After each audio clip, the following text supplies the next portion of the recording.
The following is a presentation of Wareham Gatemen Baseball, brought to you by the Gatemen Baseball Network in conjunction with the Cape Cod Baseball League. Last summer, the Wareham Gatemen had one of their most successful seasons in franchise history. Skied out to left field. This ball is way back. See you later, Colton Shaver.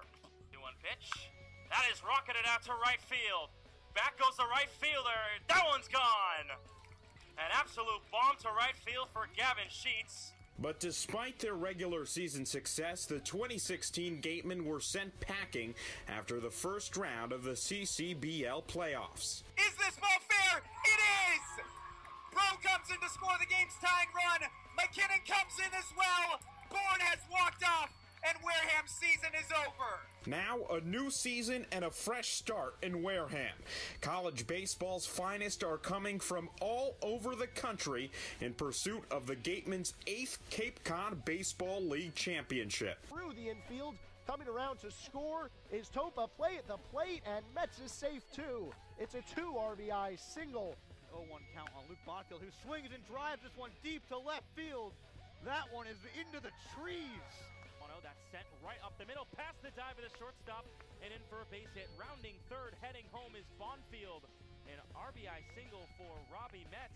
Off speed, throwing back to first base, MacGyver, and the tag is in time from Sable. Driven out to right center and deep. This one is gone. Tristan Pompey is second of the night, his second 3-run shot.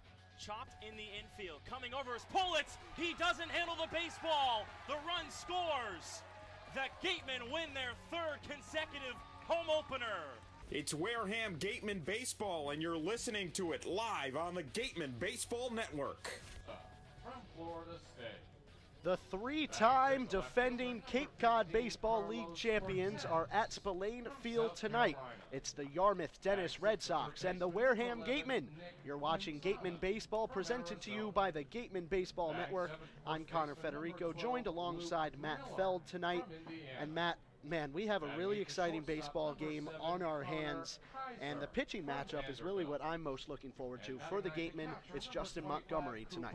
Yeah, Montgomery's been one of the top pitchers, not only for the Gatemen, but in the Cape League. This season, he's had terrific control throughout his 3 outings on the mound, and he's just someone who locates with his fastball to perfection to go with his changeup and his breaking pitch, and he's going to have to follow a similar pattern that Joey Matulovic did through the first 3 innings yesterday, and hopefully he follows a different line of work once the 4th inning comes around and he's able to maintain consistency with his breaking ball and allows him to last at least the 5 innings that pitching coach Jim Lawler certainly hopes he does. And coming out of the bullpen, the Gatemen have had a little bit of struggles this season, pitching complete games. Most notably yesterday, where Mason Fioli came in and had a little bit of struggle, but then Grant Wolfram came in and he did pretty well. So what's the key of consistency for the Gatemen bullpen? It's all about throwing strikes. I mean, that's what it comes down to. When the Gatemen pitchers have been able to locate with the combination of their fastball and changeup, they've been very successful this season. Yesterday, Mason Fioli came in and just ran into trouble. He hit a batter with the bases loaded, which was the 4th time a Gatemen pitcher has hit a batter with the bases loaded this season, remarkably. And he walked in a run as well. And it just gives a pretty solid infield defense and some good speed in the outfield. No chance to make a play. So as long as the Gatemen pitchers today can throw strikes, they should have a lot of success against a very good YD Red Sox ball club. Well, now let's transition a bit to the starting lineup. In the field today for the Gatemen for the very first time will be seen Stephen Kwan, number 51, and he'll be playing left field.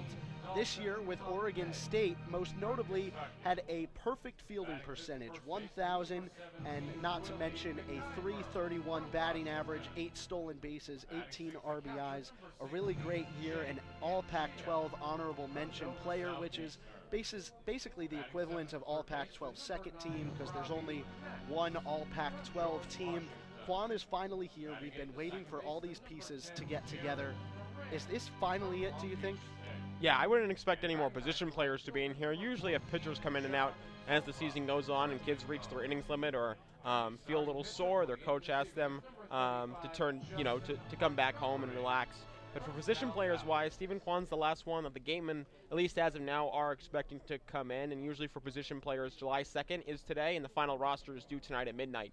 So any temporary players that are remaining on the roster will be either issued a full contract or will unfortunately be sent home for the rest of the summer. So this is a big day for a couple of players, but for position players-wise, the Gatemen have their full roster here, and we should expect to see these guys on the field for the rest of the season. Jake Anchia, the starting catcher tonight, which means Willie McIver, he won't be at third base. Robbie Metz will be there after getting the night off. At first base tonight, Willie McIver, and the last time we saw him there, he struggled a little bit. What are you looking for him to bounce back from that performance? Maybe he's worked on a couple of things? It was interesting. I saw Willie McIver before the game talking with Blake Sable and Luke Bonfield, a couple of players who are not really used to first base but working on it, and Willie was talking about, or I should say McIver was talking about how the fact that he's got no problem picking the ball out of the dirt. It's the ball above his head that he's got trouble with. He's just not very used to that motion behind the plate. The only time he ever stretches his arm above his head is when he calls for a high fastball and expecting it. So he's really been working on being able to stretch while lifting his forearm above his head to catch that high throw. And shortstops and third basemen, usually looking to get a little extra on that throw, do aim a little higher than usual. So first basemen have to be able to stretch while also, going out for a big reach with the forearm above their head. So it's going to be very interesting to see how Willie McIver, who, as you said, has struggled a little bit the first time he went out there and is not a usual first baseman, adapts today to that position. Connor Federico and Matt Feld here for you on the Gatemen Baseball Network. Right now you can see on your screen coaches Don Sneddon and Scott Pickler for the YD Red Sox talking with the umpiring crew today. That is James Fonseca, James Dion, and Rick Emerson. YD Red Sox, 3-time champions in the last 3 years of this Cape Cod Baseball League. They got out to a hot start. They currently sit at second place in the East. Gatemen right now, they are in last place in the West, but man, it's all very close. It is very close. I mean, Wareham and Bourne, the first team in the West, Bourne separated by just 3 games, despite the fact that the Gatemen have gone off to a 7-10 start on the season. Ironically enough, the Gatemen are the only team in the West with a positive run differential of positive 8. The top 3 teams in Bourne, Falmouth, and Katuitt support a -1, -2, and -5 run differential, respectively. For the YD Red Sox, they haven't had that problem. A positive 22 run differential. They're 10-6-1 on the season and have scored 88 runs to compare to allowing just 66. So YD probably one of the better clubs the Gatemen are going to see all season long. But as we've seen on the Cape League, every day is a new day. So it's going to be very interesting to see how the Gatemen respond to a tough loss last night after putting up 11 runs the day before. All right, thank you very much, Matt. We'll have plenty of baseball action in just a second, but first we're going to get ready for the national anthem of the United States of America. It is in the Best Buddies Club. Ladies and gentlemen, please welcome Ella Conway. Oh, say, can you see by the dawn's early light what so proudly we held at the twilight's last gleaming, whose broad stripes and bright stars through the perilous fight o'er the ramparts we watched were so gallantly streaming, and the rockets rang glare, the bombs bursting in air gave proof through the night that our flag was still there. Oh, say does that star-spangled banner yet wave for the land of the free and the home of the brave? Throwing out the ceremonial first pitch tonight is Joe King.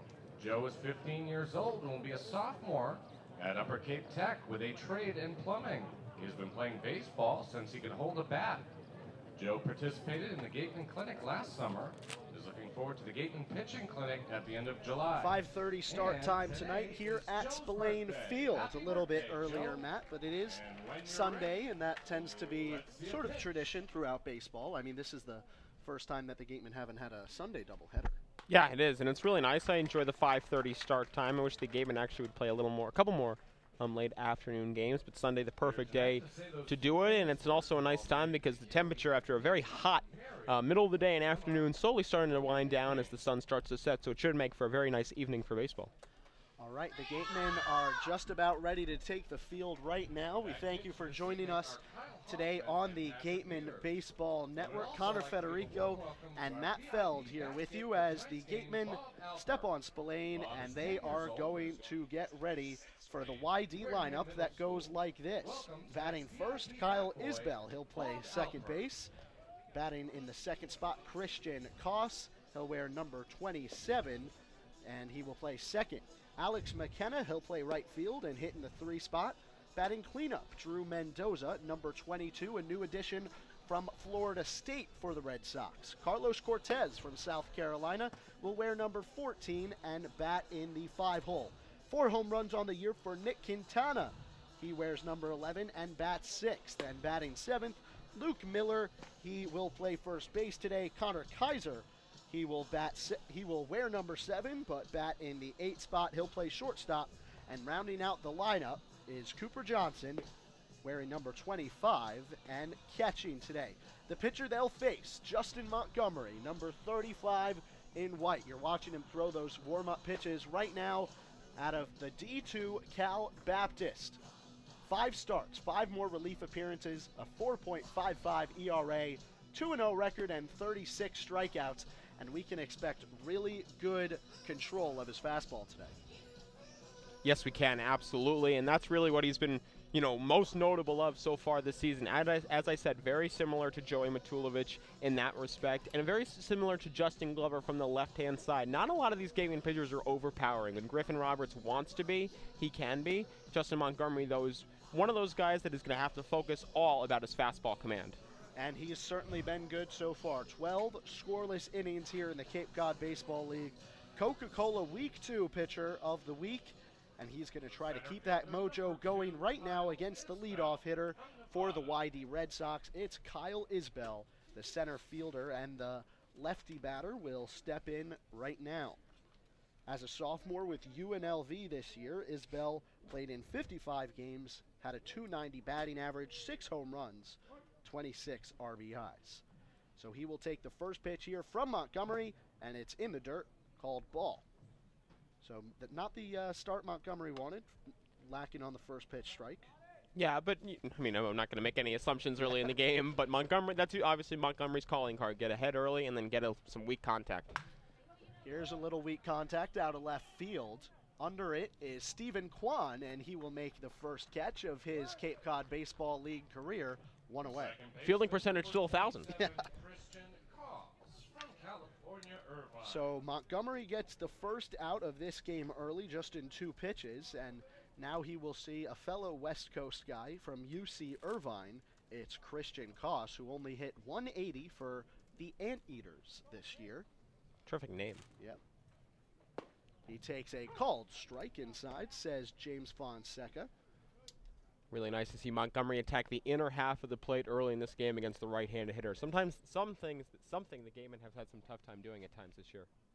Montgomery deals, and this one is called high, ball for 1-1.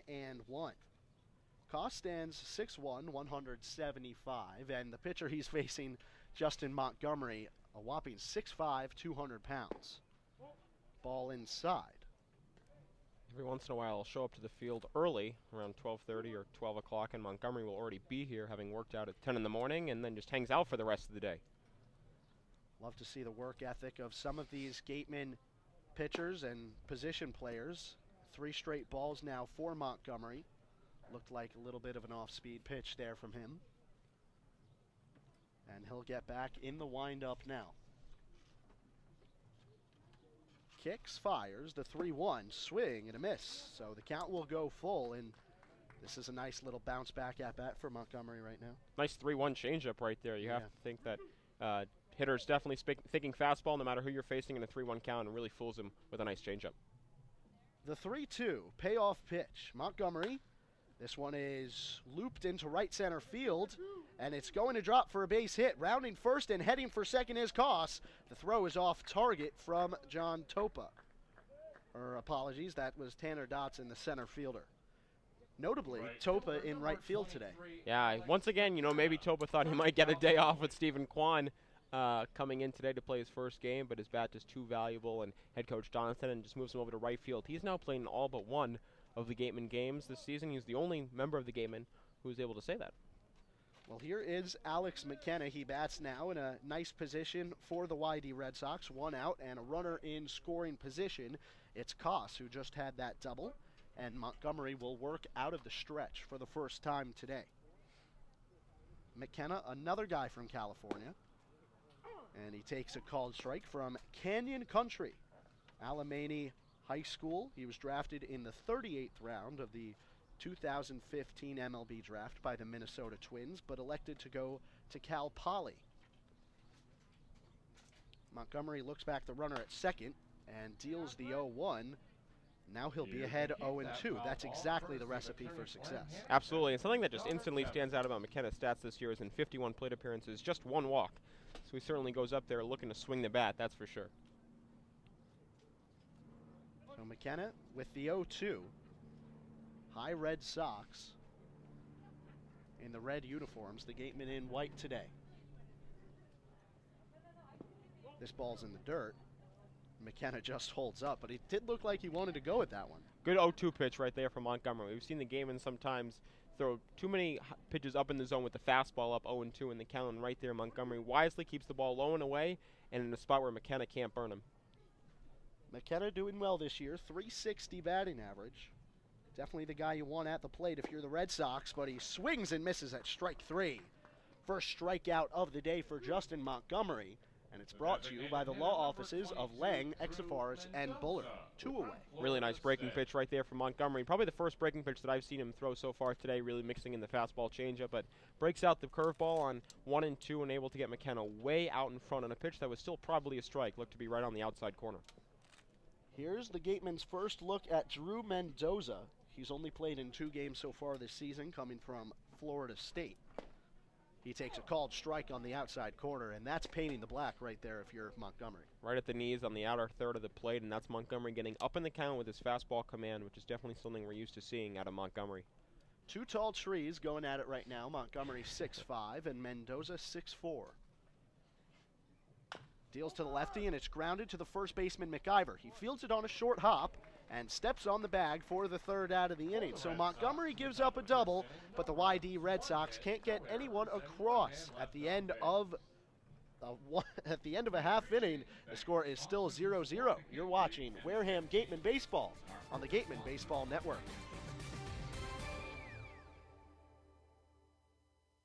When you're sick or injured, you want care when and where it's convenient for you. South Coast Health Urgent Care has 4 locations: Fairhaven, Wareham, and now in Seekonk and Dartmouth. You can view wait times and even check in online at southcoast.org/urgentcare. Choose the time and location that's best for you. We'll even remind you when it's time to come in, and walk-ins are always welcome. Urgent care that exists to meet your needs. More than you expected? That's more than medicine. Check in at southcoast.org/urgentcare. The Down East Lobster Roll combos are back at the 99 restaurants. Visit today in Centerville, Falmouth, Mashpee, Wareham, or Yarmouth for the best value for lobster rolls on the Cape. The 99, proud sponsor of the Cape Cod Baseball League.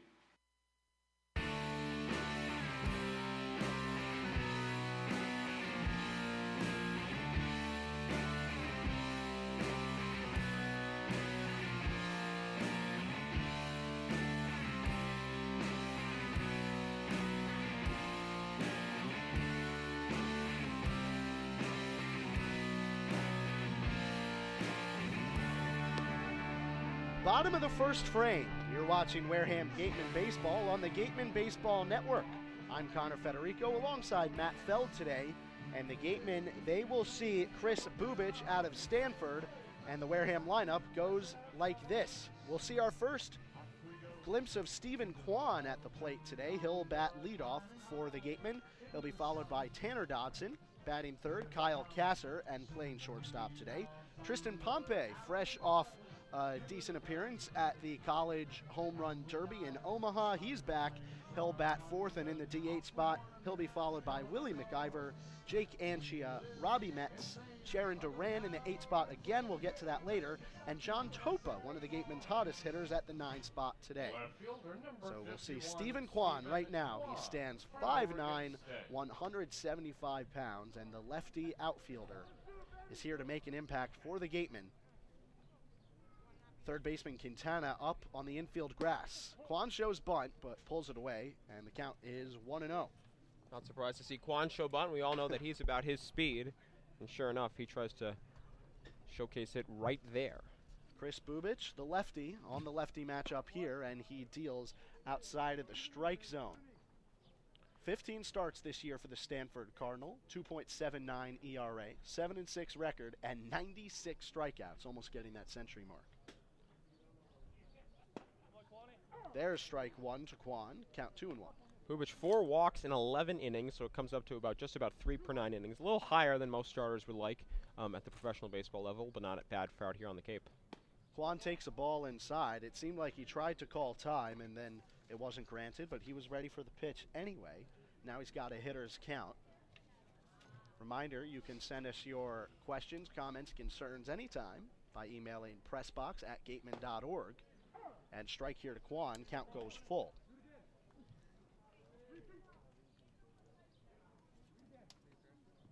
Bubich from Stanford, Kwan from Oregon State. The 3-2 from 32 in red. Swung on and fouled off, and we'll do it again. So I guess this is really what Kwan brings you, sort of a pesky guy at the top of the lineup who will make the pitcher work, especially in this first at-bat. That's exactly how head coach Donson described him, a pest at the plate. The 3-2 again. Swung on and fouled off. We'll get one more payoff pitch. So really, Kwan working Bubich right now, who stands 6'3", 220 pounds. The lefty facing the lefty Kwan right now. Both of these guys from California. Kwan from Fremont, Bubich from Cupertino. Payoff pitch is outside, and Kwan will go on down to first base. Ball gets to the backstop.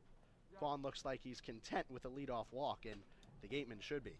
Yes, absolutely, and we've seen the Gatemen this year when they like to get the leadoff man on. He's usually in motion. We saw it yesterday with Kyle Kasser, and with Tanner Dotson, someone who's reliable to put the ball in play. Would not be surprised if Kwan, who we know's got great speed, showcases it right here. Tanner Dotson has been incredibly hot, but he does not qualify for the league leaders in batting average, even though he has a .452 clip. He shows bunt here, and he does go at a ball that was over his head. So the count is 0-1. Tanner Dodson, interestingly enough, is the only Gateman with an OPS, the combination of on-base percentage and slugging. He's the only Gateman that has an OPS higher than 800. His clip is 1.153. Very impressive. The YD Red Sox, they have 5 guys that are over 800. And, I mean, that sort of shows you the difference in getting on base and slugging percentage between these two teams. Showcases definitely the difference in terms of power that both teams are able to dispose, or both teams are able to showcase. Dodson able to do it via the doubles. He's got 3 on the year. The 1-1 is outside, and the count will go to 2-1 now to Dodson, who has certainly been dangerous. And I apologize, the count is 1-2. So Dodson facing a pitcher's count right here. We'll see if Bubich goes to something off speed to try to fool the dangerous Dodson, both at the plate as a switch hitter and as a righty on the mound. Swing and a miss, strike 3, and Tanner Dodson in his first at-bat of the day, he goes down swinging. Seems that every lefty on the Cape League has some sort of dirty changeup. and right there, Bubich more than willingly pulls it out of his arsenal and fires it to Tanner Dodson on the 1-2 pitch to get Dodson well out in front for strike 3. And it just seems like, as I said, every left-hander on the Cape League has some sort of terrific changeup they're able to mix in with a fastball that's not overpowering, but enough to keep the hitters off balance. The best example, Justin Glover for the Gatemen, who has been working all sorts of pitches. Kyle Kasser stands in now, and he grounds this one straight to the first baseman, Miller. The shortstop, Kaiser, throws on a first in time. It's a 3-6-3 double play, and the Gatemen go down without any runs. No runs, no hits, no errors. And after the double play, no men left on base. You're watching Wareham Gatemen Baseball on the Gatemen Baseball Network. Listen to the game wherever you go with the Next Radio app. Catch this station's local broadcast or stream all the action right on your phone. Visit the Google Play Store and download the free Next Radio app today. Baseball Factory, a proud partner of the Cape League since 1991, holds over 600 events nationwide for players ages 8 through 18, including 3 training weeks here in the Cape. Baseball Factory alumni have played on every Division I college program across the nation, plus 400 have made it to the majors. Visit baseballfactory.com to learn how you can build your way to greatness. Friendly's Restaurants, a timeless tradition since 1935, is proud to be the official ice cream of the Cape Cod Baseball League and bring together 2 of America's favorite pastimes, baseball and ice cream.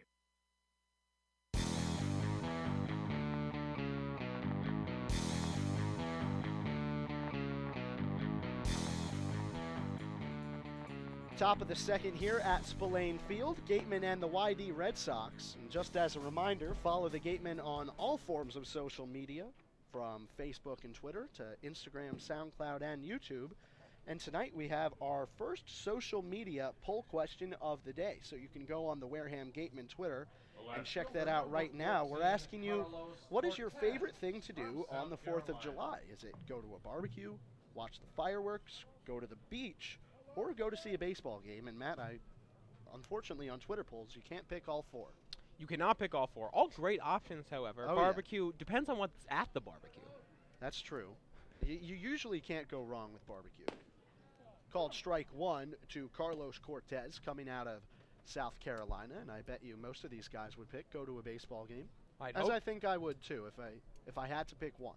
You can get barbecue at a baseball game. That's true.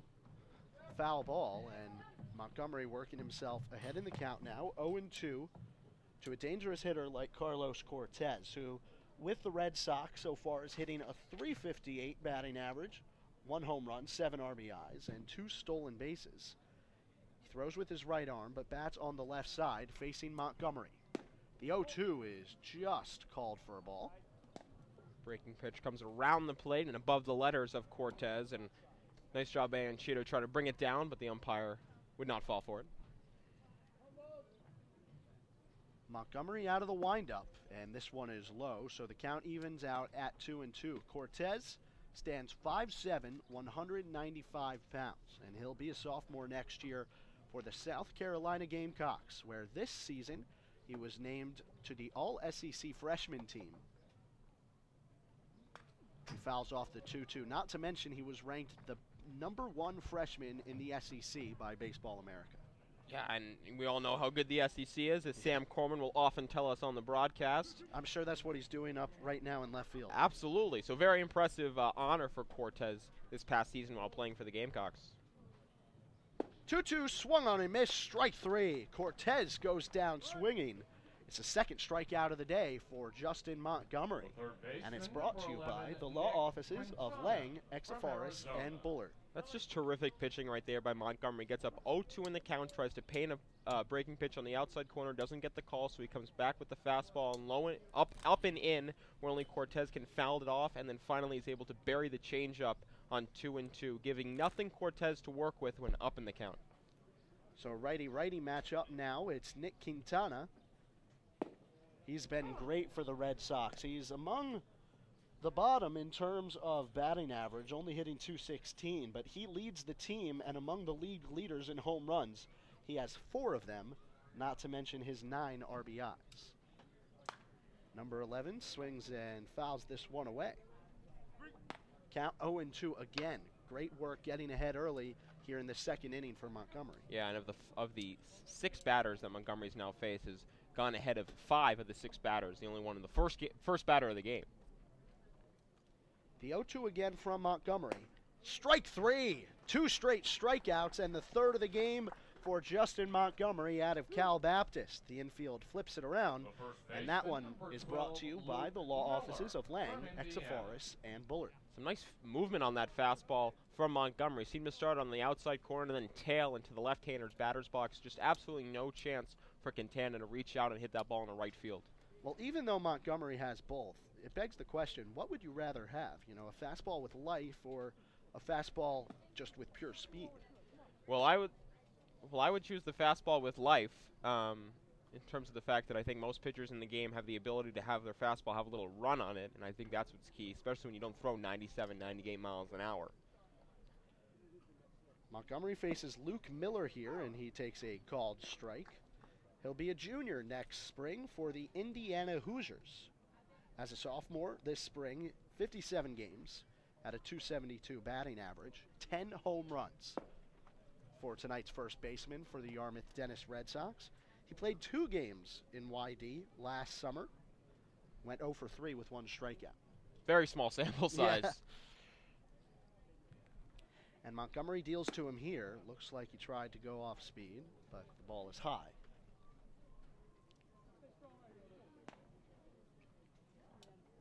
Really great night for baseball. 87 degrees at first pitch, but it felt like 90 in this sun here in Wareham. 50% humidity. Man, we can feel that, and you wonder if it affects the control at all for these pitchers.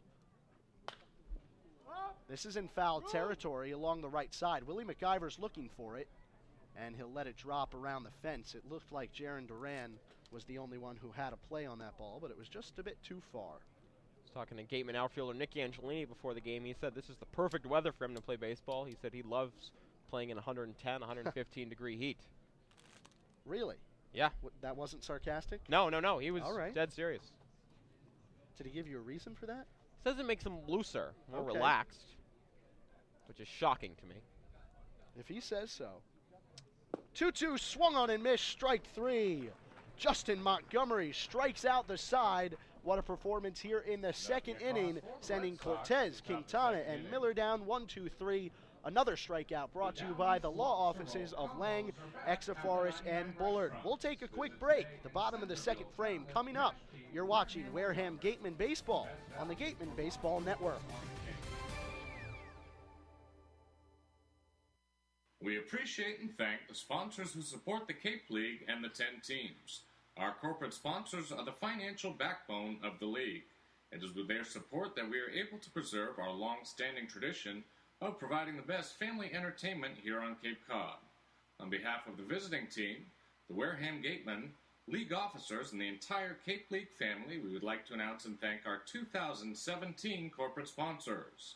With much appreciation, we recognize the Yawkey Foundation, Chatham Bars Inn, the Fuller Family Foundation, Dunkin' Donuts, Curry College, Cape Cod Healthcare, the 99 Restaurants, Coca-Cola Bottling of Cape Cod, Cape Cod Potato Chips, Friendly's Ice Cream, Baseball Factory, Cape and Island License Plate, 47 Brand, Cape Cod 5 Cents Saving Bank, Stop and Shop, Peapod.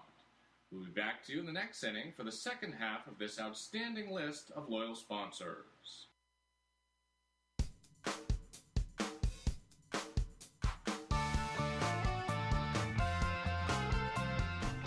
Bottom of the second. He wears 15 on his back here in Wareham, and yesterday jacked 16 home runs in the College Home Run Derby. It's Tristan Pompey hitting on the right side tonight. Yeah, and he did a lot of that damage from the right side yesterday in the first round, and we haven't seen a ton of Pompey from the right side just because there's not obviously as many left-handed pitchers, so nice to see him in action on that side of the plate today. He'll probably be taking big cuts right now, and he takes a called strike here in the bottom of the second inning. Connor Federico along with Matt Feld. We'll hear from our Claudia Chikamian shortly on the sidelines. Pompey swings and pops this one up. Second baseman Koss calls for it, and he makes the play first out of the inning. Another changeup right there from Bubic, and Pompey well out in front, just able to get the bottom half of the barrel on that and pops it straight up into the air. Of course, in the home run derby, everything's a fastball. Not a lot of off-speed pitches when you're participating out in the NCAA home run derby, and definitely going to be a bit of an adjustment. You know, you're swinging for the fences every time, and back here, that's exactly what head coach Don Sennon has been trying to get Pompey not to do since his big night here to open the season for the Gatemen. He had 27 total home runs, by the way. It was just 16 in the first round. TD Ameritrade in Omaha made the trip all the way back tonight to be a part of this Gatemen lineup. Yeah, flight got in around 2:30. Wow. I'm sure he went, picked up his clothes, and got on over here at about 5 o'clock. Here's Willie McIver. He takes a ball low from Bubic, who's been pretty good so far. Hasn't given up a hit through 4 batters faced. He did give up a leadoff walk to Stephen Kwan, but got Kyle Kasser to ground into an inning-ending double play back in the first. Off speed, and McIver's fooled by it. Swings through for strike 2. The 2-0 changeup right there from Bubic when he's down in the count. And McIver well out in front of it. A really nice pitch selection right there from Bubic and his catcher Johnson. McIver fouls this one off, and for the season, Willie McIver hitting .313, home run, 8 RBIs. Most impressively, 7 stolen bases. At least that's what it says here, but I'm pretty sure he got 8 the other night. He does have 8. We're going to have to look into the official scoring and the point streak system and figure out why he only has 7 stolen bases. Definitely has 8. Takes a ball called inside here, and McIver's working himself a pretty good at-bat. McIver well aware before the game that he's been robbed of a stolen base. As well as Jaron Duran of an RBI. Yes, we got that fixed. Great. McIver fouls this one off. Doing a good job. And, you know, that's something that won't necessarily show up in the stat sheet. McIver's a guy who can stand in the batter's box for a very long time and just foul away pitches and keep pitchers working. Yeah, McIver's got a 3-2 fastball in the inner half, just missed it. Would not be surprised if we saw another changeup here, just like we saw on 2-0 from Bubic. Bubic again. Ground ball to the left side, and it's bobbled by the shortstop Kaiser. More than likely going to be an infield base hit for Willie McIver. Great job of hitting with a full count there for the first baseman out of Washington. The catcher, number Yeah, really nice job by McIver. He's been struggling a little bit. His stats may not show it, but a bit of a funk. Head coach Johnson has noticed a bit of a decline in his pitch selection. Right there, able to put the barrel on the bat on a pitch low in the zone and fight it through the 6 hole for a base hit. No hits yesterday for McIver, but he reached on an error by the third baseman twice and also drove in one of the Gatemen's 4 runs against Bourne. Anchia in the batter's box now. He takes a ball inside, and right before that pitch, Bubic stared for a long time at Willie McIver. You know, the lefty definitely don't want to allow catchers or first base types to steal on you, even if they do lead the league.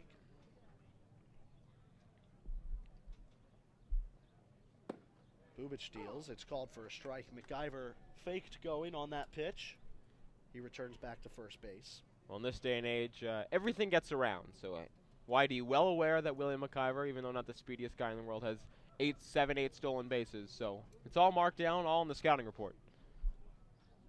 Anchia, the bat on his right shoulder, swings and whiffs at a high fastball. That's a great pitch by Bubic, and it's similar to how successful Montgomery's been with his fastball. Yeah, high fastball and able to elevate against Anchia. Have to wonder right now if Bubic goes back to that pitch, noticing that Anchia was willing to chase. McIver leads off at first. Bubic out of the stretch stares him down. He deals to the plate, and a swing and a miss by Jake Anchia. That's the second strikeout of the night for Chris Bubic. Sure enough, goes right back to that old changeup. Low and away outside of the zone, and Anchia well out in front. And when you're able to throw a changeup for a strike and over in the strike zone, it makes the hitter have to think about an entirely new ball game. Robbie Metz is batting .326, 3 RBIs, and a stolen base on the season. Struggled a little bit in the beginning, but man, he's been consistent for the Gatemen ever since about a 2-for-20 start. He swings on the first pitch and lines it on a hop to the shortstop. And this one is flipped on to the second baseman, Koss, for the third out of the inning. So the Gatemen get a base hit, but they can't push Willie McIver across. At the end of 2 innings, our score is still 0-0 at Spillane Field. You're watching Wareham Gatemen Baseball on the Gatemen Baseball Network. Continuing with our corporate sponsors, we also want to recognize and thank Franklin Sports, Advanced Embroidery, Cape Destinations, Robert B. R., Sullivan Tire, Vacation Inn Cape Cod Veterinary Specialists, Cape Cod Times, Kinlan Grover Real Estate, Next Radio, Yellow Book, TSA, Rawlings, Cape Cod Chamber of Commerce, Highline Cruises, Sports Picks, On Deck Sports, Barnstable Bat, Hyannis Area Chamber of Commerce, H.P. Hood, Sunderland Printing, and Axis Bats. And of course, thank you to Major League Baseball for over 50 years of support. Urgent Care is now available at 4 Cape Cod healthcare locations: Hyannis, Falmouth, Sandwich, and Harwich. Open after hours and weekends, staffed by ER physicians. Expert care when you need it. Learn more at capecodhealth.org/urgentcare.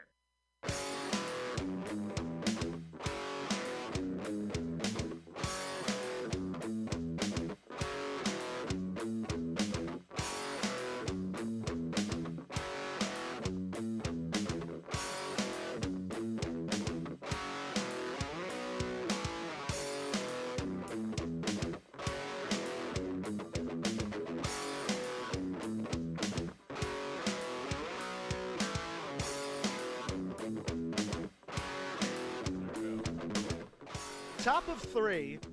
Beautiful night for baseball here at Clem Spillane Field in Wareham, Massachusetts, just past 6 p.m. on the East Coast. 6:01 to be exact on this great Sunday, July 2nd. Thank you for joining us tonight on the Gatemen Baseball Network. Connor Federico and Matt Feld will hear from our Claudia Chakamian with Coach Don Sneddon in just a bit. Connor Kaiser, the batter. He fouls one away. Justin Montgomery threw 2 innings of work, 4 strikeouts, and only a hit. What's been rolling for him? Well, it's been him being able to get ahead of the YD hitters. It's something we've talked about all season long with the Gatemen, and not only getting ahead of them, but with 0-2, 1-2, not throwing a meatball, but rather throwing a pitcher's pitch. And he does right there. Good pitch by Montgomery, and the count is 1-2. Kaiser, the 8 hitter. Johnson is on deck. He does not have a hit this year for the Red Sox, and then the order will flip for Kyle Isbell, who's 0 for 1 today. Breaking ball just misses. Most impressive for Montgomery is his efficiency. Just 29 pitches through those 2 innings, and now up to 33 and 2+. So he makes quick work of the opposing offense.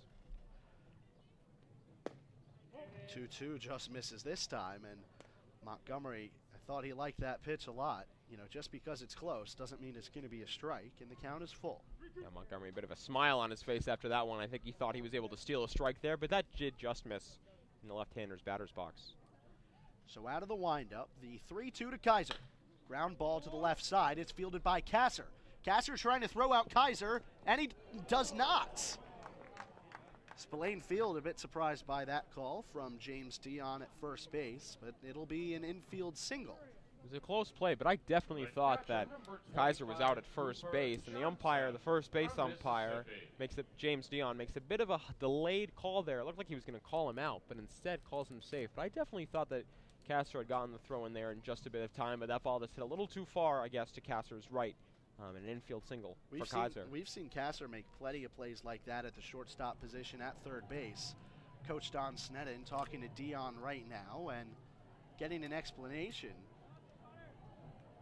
Coach Sneddon, not a confrontational sort of guy, but maybe wants that call to be corrected or at least discussed. And that's a big base run right there for the YD Red Sox. Connor Johnson here in the 9th spot. You could possibly see him bunt and give the YD Red Sox a player in scoring position when they turn the lineup over.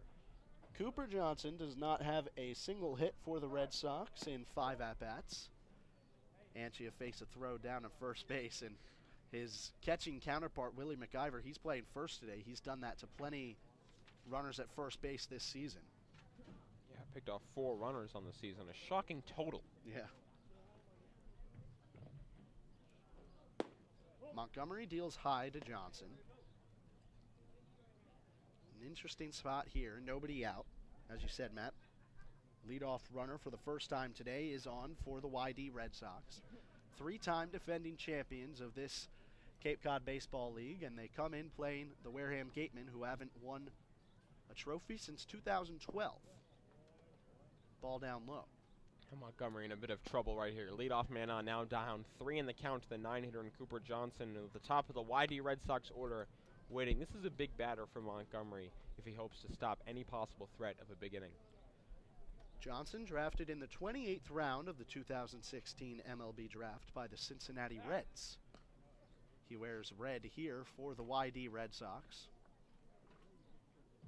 Pickoff throw unsuccessful by Montgomery. And for some of these opposing players, they dive back in a first. They maybe don't expect the gravel rubber combination here at Spillane. And ball 4 to Cooper Johnson. So after a close call at first, suddenly there's runners on first and second, nobody out. Very unusual for Montgomery there to be a little wild. 4 straight balls. And maybe Montgomery in a bit of shock after Kaiser able to reach on an infield single. Quick trip around the Cape. Everyone in action currently and over in Cotuit. It's 7-1 Cotuit over the Hyannis Harbor Hawks in the top of the 4th. Chatham on top of Harwich 1-0. That's in the bottom of the 2nd. Brewster and Orleans 1-1 in the top of the 2nd. And Falmouth and Bourne just underway in the top of the 1st. In Bourne, no score. Montgomery deals, called for a strike on the inside corner to the lefty Isbell, who flew out to Stephen Kwan, his first go-around. Kyle Kasser, the shortstop, giving signs to this infield, and Justin Montgomery, possibly how they want to attack the runner at second, Connor Kaiser. Montgomery looking back, and he will step off now. We've seen the Gatemen have some trouble fielding bunts at times this season. That is definitely something that head coach Don Seddon has extensively worked on prior to batting practice. When the Gatemen report to the field 30 minutes prior to batting practice, we'll see if the YD Red Sox try to lay down a bunt right here. Does show bunt. It's popped up in the air. Making the play is Jake Anchia, and that'll be the first out of the inning. A miscue by Kyle Isbell really helps out Justin Montgomery. But you can't put the pressure on the defense if you don't lay down a quality bunt and put the ball on the ground.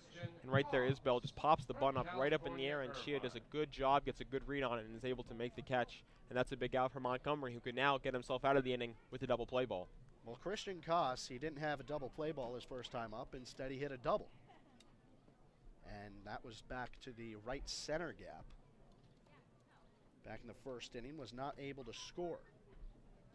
The sophomore next spring from UC Irvine. Good first strike there from Justin Montgomery. Really fighting his way back since putting these first 2 guys on. The 8 and 9 hitters are who's on base for YD. Really nice first pitch breaking ball right there from Montgomery to get up in the count.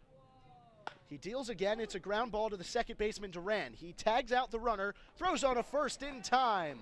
A 4-3 double play. Great instincts by Jaron Duran. And the Gatemen are out of this inning. No run scored by the YD Red Sox. After 2.5, we're still scoreless. You're watching Wareham Gatemen Baseball on the Gatemen Baseball Network. The Fuller Family Foundation is proud to support the excellent sportsmanship and character of the Cape Cod Baseball League. Earn a bachelor's or master's degree, complete a certificate, or take a single course through the Division of Continuing Education and Graduate Studies at Curry College. Classes run days, evenings, and weekends in Milton and Plymouth. To learn more about programs in business, criminal justice, education, nursing, and more, visit curry.edu. The Wareham Gatemen and the visiting team, the Cape Cod Baseball League, and the NCAA promote good sportsmanship by student athletes, coaches, and spectators. We request your cooperation and positive support of the participants and officials. Profanity, racial or sexist comments, or other intimidating actions directed at officials, student athletes, coaches, or team representatives will not be tolerated and are grounds for removal from this ballpark.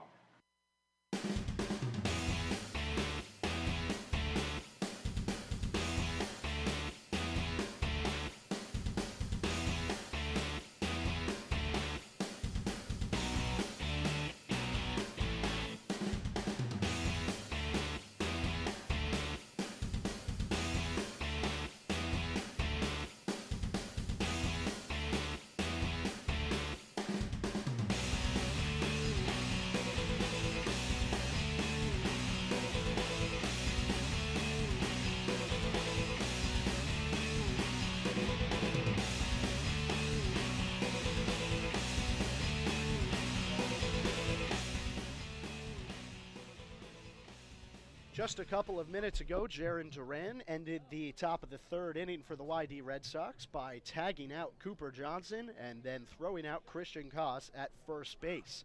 Now he's at bat here in the bottom of the 3rd. He shows bunt, pulls it back, but takes called strike 1 anyway.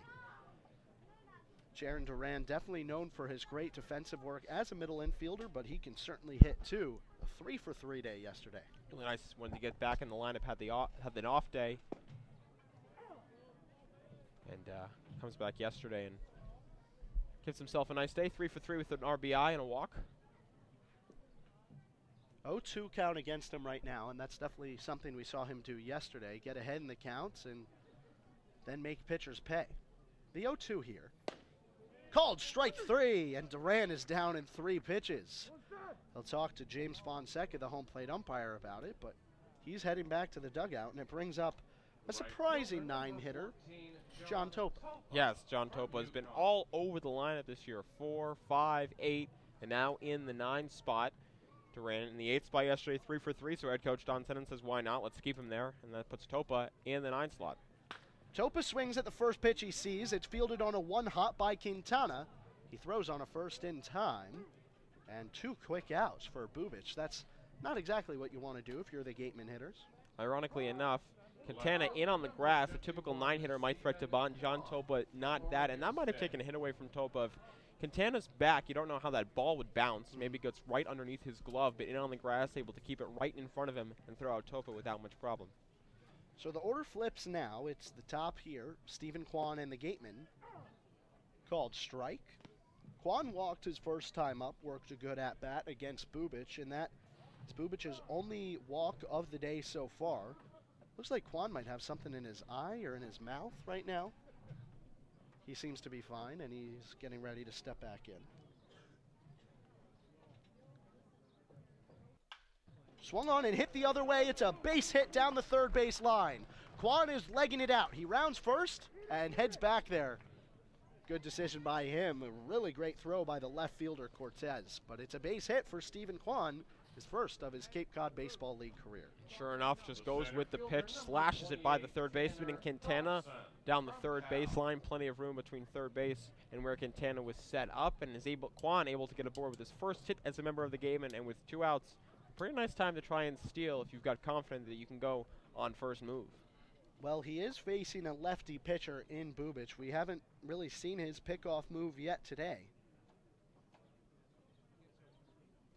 The first thing he'll do is head towards the plate. It's a pitch out, but Kwan was aware it was coming.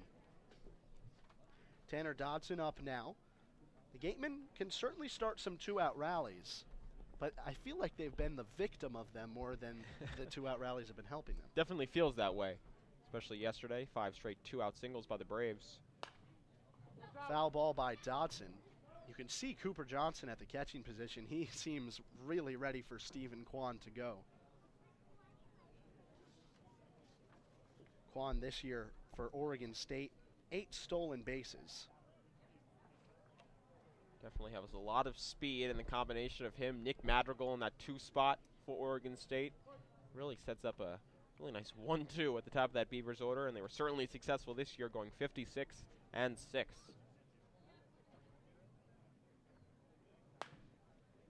Fouled off again by Dodson. Kwan seemed to be ready to go there, and with 2 strikes, wouldn't be surprised to see him run. He's taking a sign from the dugout right now.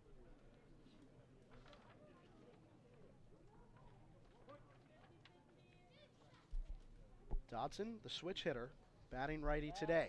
Pickoff move, little high, but Miller gets a glove on it and keeps it from rolling away.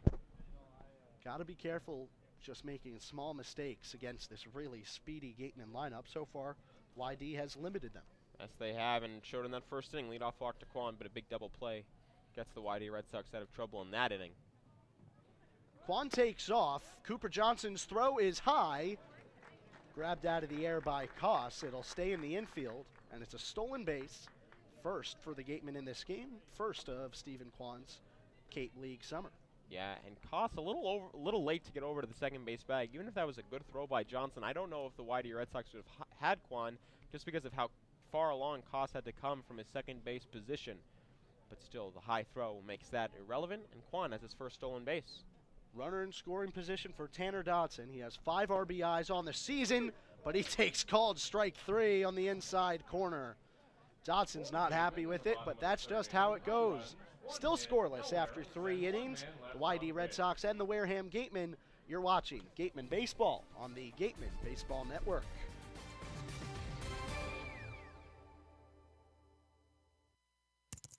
Do you know what that sound is? That's your new digital marketing department. And that'll be your new web designer. And that's Haibu, where these experts are joined by many more, from web designers to search marketing specialists who work hard to get your business noticed online and on mobile. Best of all, Haibu can do it all for you, or give you the tools to do it yourself.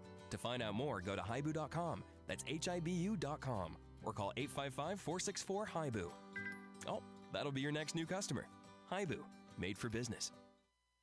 Red Shirt Fridays is a national program created to acknowledge, honor, and support our troops who put themselves in harm's way to defend our freedom.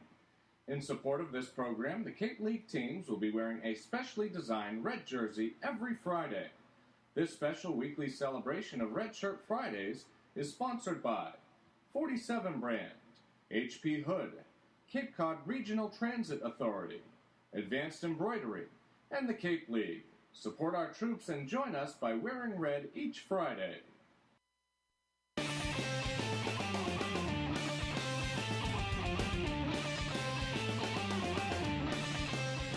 Gatemen Baseball on the Gatemen Baseball Network. I'm Connor Federico, joined by Matt Feld. We're in the fourth inning now, and this game is still scoreless. And it's sort of an interesting spot here, Matt. The Gatemen have almost proven to us this year when the games get too long with 0-0, they can end up giving those away. Yes, and I feel like the fourth inning has been like the inning of doom for the Gatemen this year. Yesterday, 4 runs in the first game against Harwich, and that doubleheader, 3 runs in the inning against Hyannis, a run. So fourth inning seems to be some sort of interesting inning for the Gatemen. The fourth inning will start with a ground ball to Duran, and he retires Alex McKenna, first out of this fourth. The YD Red Sox are certainly very aggressive offensively, free swingers early in the count, and Montgomery taking full advantage, using his fastball command, as we've said, to be extremely efficient and keep his pitch count down. Just as a reminder, you can contact the Gatemen broadcast staff anytime by emailing gatemen@pressbox. Wrong, it's pressbox@gatemen.org. I caught myself in the middle of that right there. Montgomery deals this ball low. That's a pressbox@gatemen.org. Send us your questions, comments, or concerns, and follow us on social media at Wareham Gatemen on Twitter, Facebook, SoundCloud, YouTube, Instagram. Ball inside, and we have our first social media poll up tonight on the Twitter machine. It's which is your favorite thing to do on the 4th of July? Your favorite July 4th activity. One of those options is going to a baseball game, and that's where we are right now. We hope maybe you're watching this game at a barbecue or on the beach or, well, not fireworks time yet, but maybe. But those are the options tonight for your Twitter poll. Make sure to go and vote. Voting will end fairly soon, around the 8th inning. Called ball inside, and Montgomery with that smile again. It's always great to see guys who have such a calm temperament. When they don't get a call they like, they'll just smile instead of throw a little hissy fit about it. Head coach Don Seddon said that Tanner Dotson was just called for strike 3 on a very similar pitch. Ball grounded up the middle. Slow roller to Kasser, and he gets Mendoza in time. It's the second out of the inning. Great work by Kasser. It really is.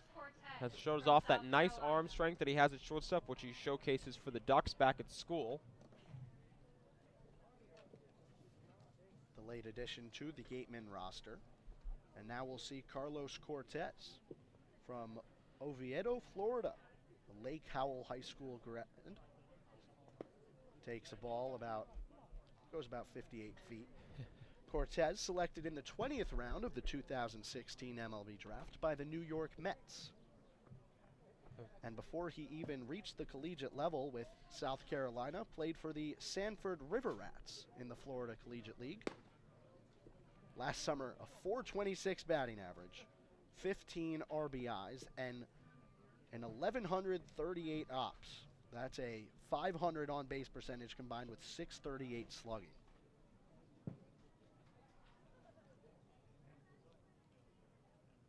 The All-SEC first-teamer hits one into foul territory for McIver. He makes the play, and that's the third out of the inning. So the fourth inning, not the inning of doom this time for the Wareham Gatemen.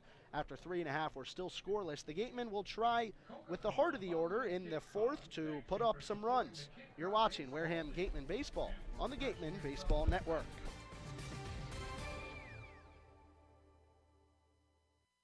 Learning at Curry College extends beyond the classroom and is embedded in all that they do. Curry prepares students to engage in successful careers and active citizenship with a global perspective. Explore undergraduate majors, minors, and concentrations, including new majors in accounting, biochemistry, and software development. Online at www.curry.edu. It's back. The 2017 Friendlies Cape League All-Star Game will be played at Spillane Field, home of the Wareham Gatemen. Mark the date on your calendar, Saturday, July 22nd. Game time is 6 p.m., but the gates open at 2 p.m. One highlight will be the home run hitting contest. There will also be an autograph session and a large merchandise village with items from many of the teams. Be sure to buy your tickets now right here at the merchandise stand. Tickets are just $5, and part of the proceeds will support our Wareham Gatemen.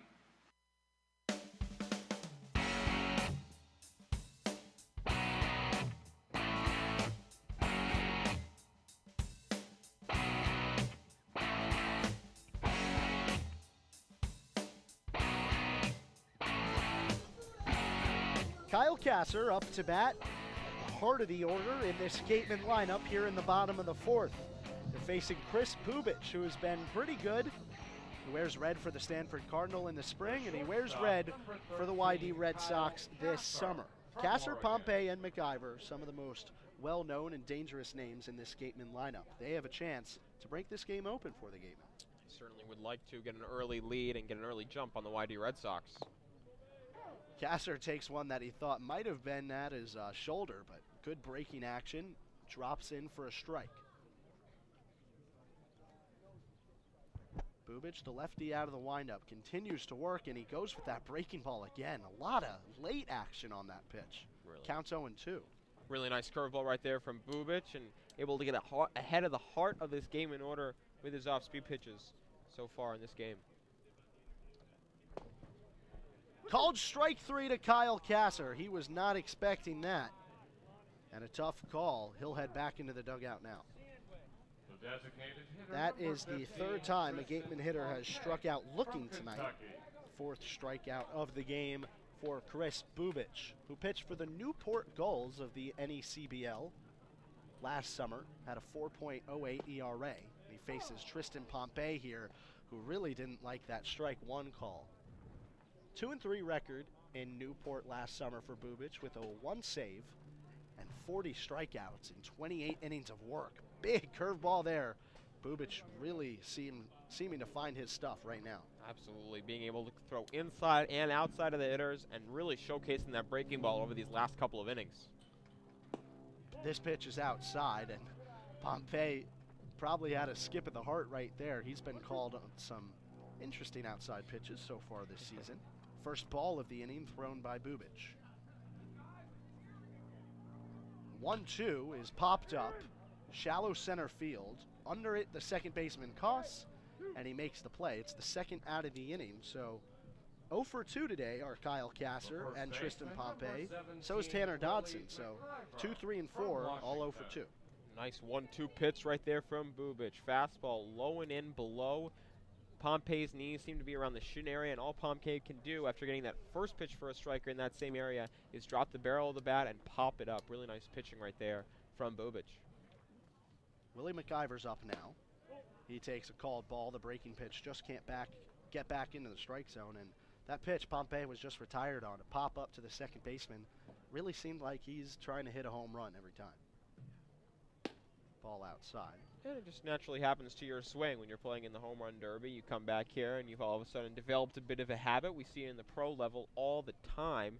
Players that have terrific home run derbies win the home run derby, come back and struggle a little bit because they developed a new habit at the plate. 2-0, check swing by McIver, but called anyway. That's definitely something Coach Sneddon has been working on with Tristan Pompey, slapping balls to the opposite field. He did it most of the year with Kentucky. Swing and a miss by McIver. Count goes to 2-2-2 here in the bottom of the fourth. Nobody on and 2 outs. McIver has seen a heavy diet of changeups today from Bubic in this first at-bat and then back-to-back ones as Bubic works back from down 2-0 to evening the count at 2-2. McIver having a good first year here on Cape Cod. For the past 2 summers, he's spent them with the Walla Walla Suite of the West Coast League. Ball called outside, and the count is full. Really big improvement from 2015 to 2016 for McIver in Walla Walla. Hit 215 his first summer and 327 his second. He lines one, a pop-up into center field. It might drop for a base hit. McIver rounds first and heads for second. We'll see if that's ruled an error on the second baseman cost, but it was a tough play for him. McIver's on second with 2 outs, and once again, both in the third and the fourth inning with 2 outs, the Gatemen find their way to get a runner in scoring position. Yeah, McIver just was fooled once again by the changeup and just loops one right over Koss. And Kaiser's head in the middle infield for YD and is able to get a little bloop double out of it.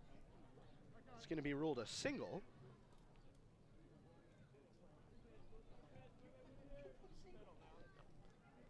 Correction, a double. Okay. Should be a double. Yeah. Very tough play for Koss, absolutely. Yes. A good heads-up running by McIver. And now the lefty Bubic in trouble once again. Ground ball by Antia almost goes fair. That could have been an RBI. But he's robbed by the white line of chalk. Nice idea there by Antia. Just tries to stick the bat out on an off-speed pitch. Another changeup outside and is able to do just that, but just foul down that first baseline. Jake Antia hitless yesterday against the Bourne Braves. One of the 3 catchers on this team for the Gatemen that we've talked about very much. Blake Sable getting the night off. And Antia takes the ball inside now. 17 home runs for the Division II Nova Southeastern Sharks. Was named a D2 CCA Coaches Association All-Region second teamer with 55 RBIs and a 326 batting average. Bat on his right shoulder. Not before a pickoff move by Bubic, looking over the runner McIver. We've seen McIver steal third with 2 outs. Don't know if Gatemen head coach Don Senna would love that attempt right here. Definitely not the smartest baseball move. Line shot by Antia. This one is back. It's far. Bye-bye baseball. A 2-run homer for Jake Antia. Gatemen have a 2-0 lead.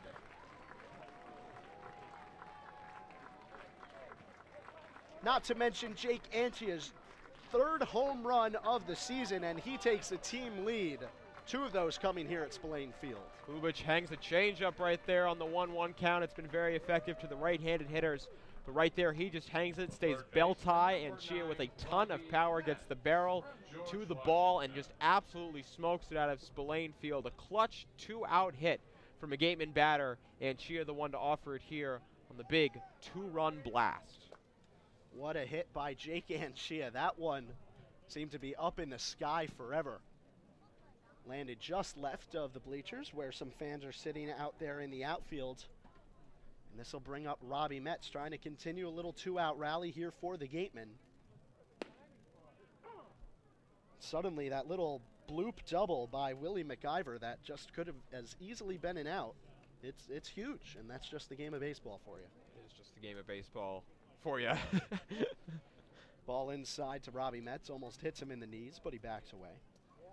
Grounded out to the shortstop Kaiser, his first time up.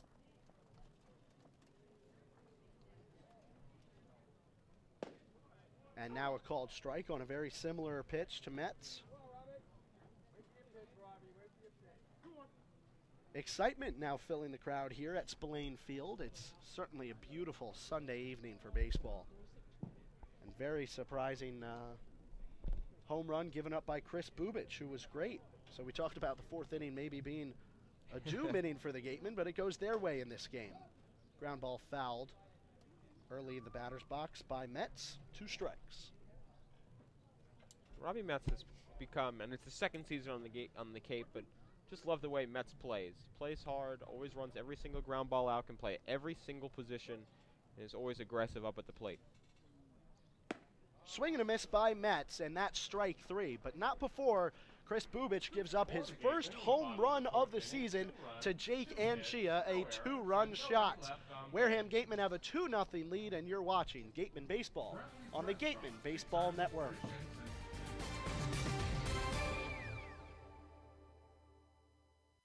Coca-Cola Bottling of Cape Cod thanks you for supporting the Cape Cod Baseball League and for refreshing yourself with ice-cold Coca-Cola products. We are proud supporters of the CCBBL as well as many other wonderful Cape Cod organizations that serve our community.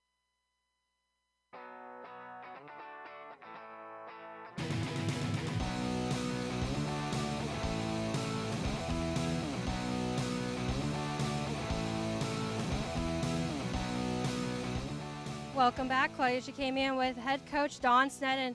Coach, how big was that home run from Jake Anchia's 3rd home run of the season? Well, right now it puts us ahead. So we got to have a run. The guy's pitching tough, throwing a lot of off-speed pitches, and got a very friendly umpire behind the plate, and we have to make an adjustment to that. How much more can we expect to see from Justin Montgomery? He's thrown 4 strikeouts, only given up 2 hits. So what else can we see from him? One more inning.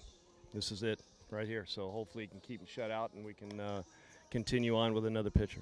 What else do you want to see from your hitters? They got that timely hit. Jake got that home run, so what do you want to see from the rest of the game? Well, they're going to have to adjust his off-speed pitch. He's throwing off-speed pitches and fastball counts, so we just got to look for that a little bit and see if we can get a rally going. Great. Thanks, Coach. Back to you.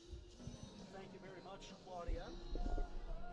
Thank you, Claudia, for that. And Coach Sneddon has to be pleased with that 2-run home run by Jake Anchia. Really great hit by him, and that one went just about forever into left field over the Major League Baseball-esque fences here at Spillane Field.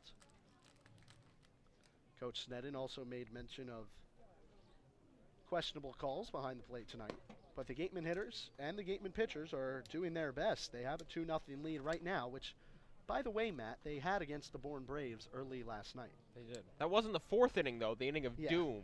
So maybe the Gatemen are free in the clear. Top of the 5th, and Justin Montgomery deals to Nick Quintana. The Arizona Wildcat just finished his freshman year hitting .293, 6 home runs, 38 RBIs, and a .471 slugging percentage. Off-speed pitch from Montgomery. And Quintana wears 11 in red on his back, and that was the exact same round he was drafted in 2016 by the Boston Red Sox. Elected to go to school, though. How do you like that? Yeah. Being drafted in the 11th round out of high school, not too shabby. Called strike, and Montgomery working all sorts of pitches right now, and this is what we've loved to see from him.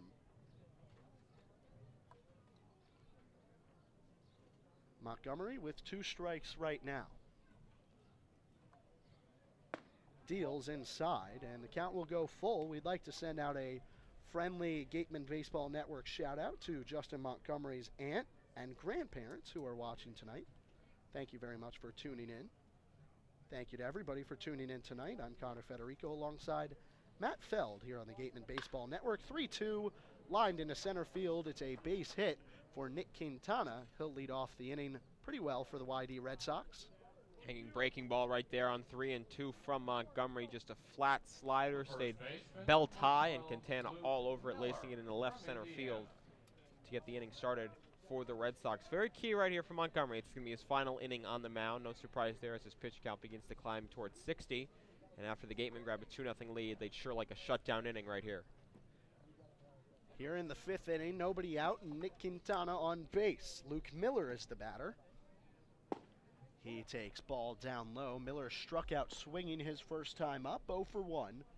And after this, the dangerous 8-9 combo of Connor Kaiser and Cooper Johnson, who both reached in the 2nd inning. In the 3rd inning, rather. Ground ball up the middle, fielded by Duran. Flip to Kasser. Kasser on a first in time, double play. What great work by the middle infield of the Wareham Gatemen. Really fancy flip from Jaron Duran, and Kyle Kasser took care of the rest. Off the bat, I thought that was a base hit up the middle. Duran makes a great play with the backhand and be able to get the flip to second base to get the lead runner, but then Kasser makes the great pivot, the nice spin, and is able to finish off the double play. That is a big-time double play that the Gatemen middle infield turns, because the YD Red Sox with 2 on and none out certainly could have played a little small ball looking to tie this ball game up. Really nice play by the dirtbag in Duran. Certainly likes to get dirty. He didn't have to on that play, though. Still just as flashy. Connor Kaiser stands in, takes a ball inside. Montgomery's really dealing now, and anytime you get a play like that from your defense, it's got to give you tons of confidence. Absolutely. Again, like I said, off the bat, that seemed destined for center field. Duran, though, really nice backhand stop. Kaiser takes a strike, and he had a single and reached second his last time up.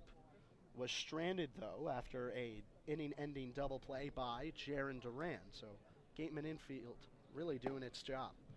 Called strike by Montgomery. Man, that fastball, it's exactly where Jake Anchia wanted it. He didn't have to move his glove. And 10 of the 14 outs for Montgomery, either strikeouts or on the ground. One was a bunt, so being a great job of keeping the ball down. When you force the other team to hit the ball on the ground, good things usually happen. Swing and a miss, strike 3. Justin Montgomery sits down Connor Kaiser. His 1, 2, 3, 4, 5th of the day, and it's brought to you by the law offices of Lang, Exafaris, and Bullard. Gatemen lead 2-0 after 4.5. Bottom of the 5th. Coming up, you're watching the Wareham Gatemen Baseball on the Gatemen Baseball Network. All-Star Game Weekend starts with a celebrity softball game on July 21st at McKeon Park in Hyannis. Come watch Jason Veritek, Bill Lee, Nancy Kerrigan, Scott Zolak, and other celebrities play ball in support of the Cape Cod Baseball League and Spalding Rehabilitation Hospital of Cape Cod. Gates open at 4 p.m. For more information and to buy tickets, go to allstarcapecod.org. That's allstarcapecod.org. Coca-Cola Bottling of Cape Cod thanks you for supporting the Cape Cod Baseball League and for refreshing yourself with ice-cold Coca-Cola products. Coca-Cola Bottling Company of Cape Cod employs more than 50 full-time employees and more than 25 seasonal. Every year, more than 15 college students get great experience and support their education by working at Coca-Cola Bottling of Cape Cod. Reward yourself. Have a Coke.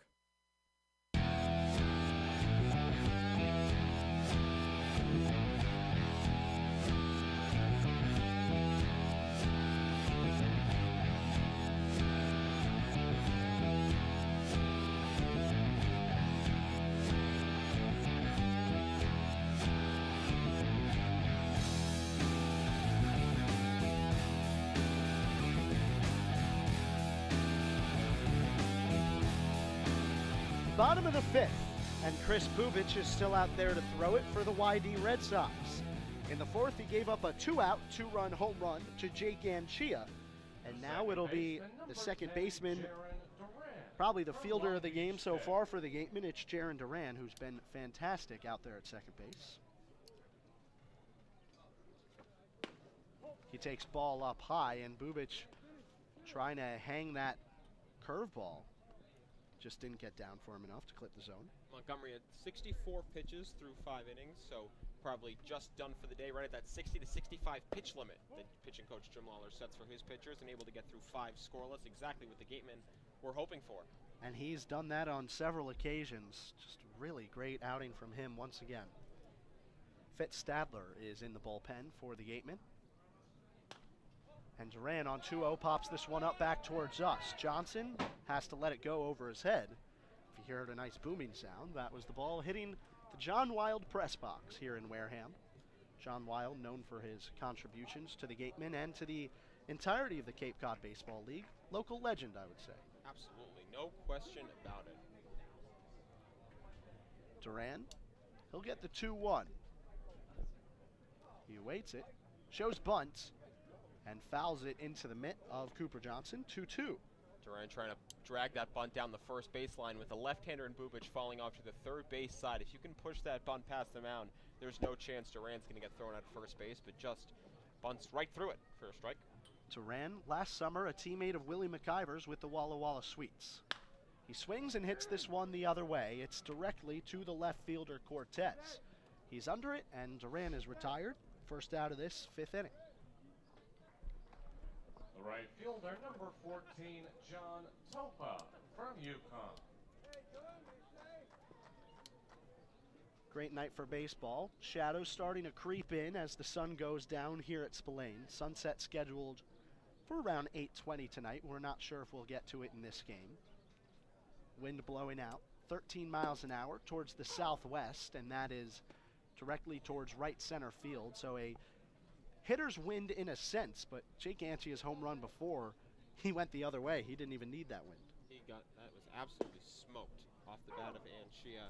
That was pitch 68 right there from Bubic, and my guess is, you never know, we've seen some opposing teams handle their pitching differently with higher pitch counts, 80 to 85 compared to the Gatemen 60 to 65. Not be surprised though if this was the final inning for Bubic. He deals, and it's fouled off the other way by John Topa. Hitting in the 9th spot tonight, and as you said, his first go-around, he's been all over this Gatemen lineup. Usually, at least at the beginning of the summer, he was featured in the 6th spot where he did very well. He's continuing to hit no matter where he is. He takes ball high and outside. Topa always puts together a quality at bat. Doesn't mean he's going to hit a line drive for a double or a triple or a home run, but he will make the pitcher work, usually put the ball in play, and that's all you need. He swings and misses on this one, though. Strike 3. Gatemen have the first 2 down of this inning. That's exactly what happened back in the 4th when Jake Anchia and Willie McIver came around to touch the plate. There's another tiny 2-out rally back in the 3rd inning, and it was Stephen Kwan who got himself on with a single, then stole a base. Exact same situation right here against Bubic. And Kwan takes a ball on the outside. The 3rd baseman, Quintana, is up on the infield grass. Maybe expecting bunt, but the rest of the infield is pretty far back. Called strike on the outside corner to Kwan. First time through the order from Bubic. All first pitch fastballs. The second time to the top of the order has been all steady off speed to start the at-bat. Curveball, curveball, curveball, curveball, especially to the first 6 guys in the Gatemen order. And in baseball world, you call that pitching backwards.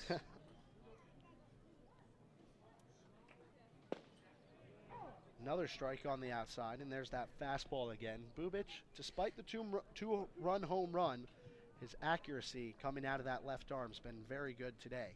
And he is a pitch away from getting out of this 5th inning. The 1-2. Up towards Kwan's head. He ducks.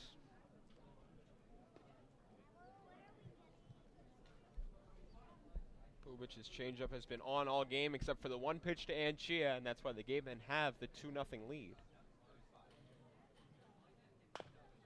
Kwan fouls this one off. First team all-leaguer as both a junior and a senior out of Washington High School in Fremont, California.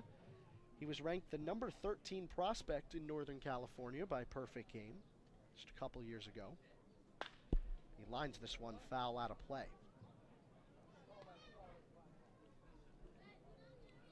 Long anticipated arrival for the Gatemen. You're supposed to get 3 Oregon State players, but 1, Nick Madrigal, was picked up by Team USA for the 2nd straight year. Ground ball to the right side. Koss has it, flips it on a first in time, and it's the 3rd out of the inning. The Gatemen, they preserve their 2-0 lead here in the 5th, but can't push any more across. You're watching Wareham Gatemen Baseball on the Gatemen Baseball Network.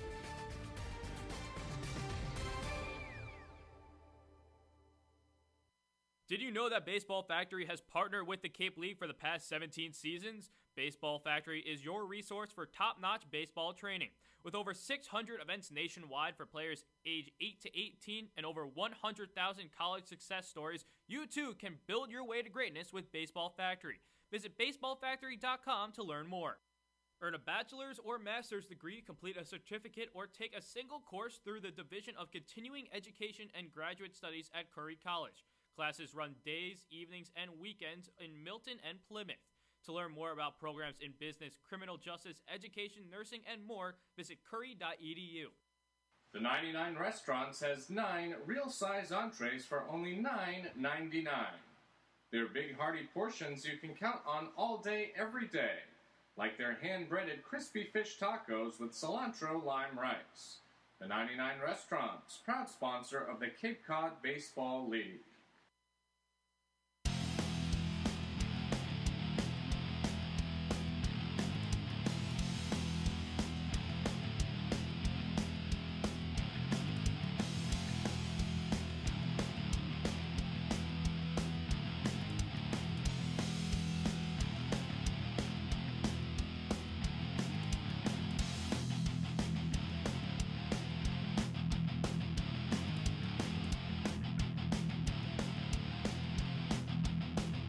Justin Montgomery's evening is done. It's a beautiful Sunday, July 2nd here in Wareham, and Montgomery, he was fantastic today, Matt Feld.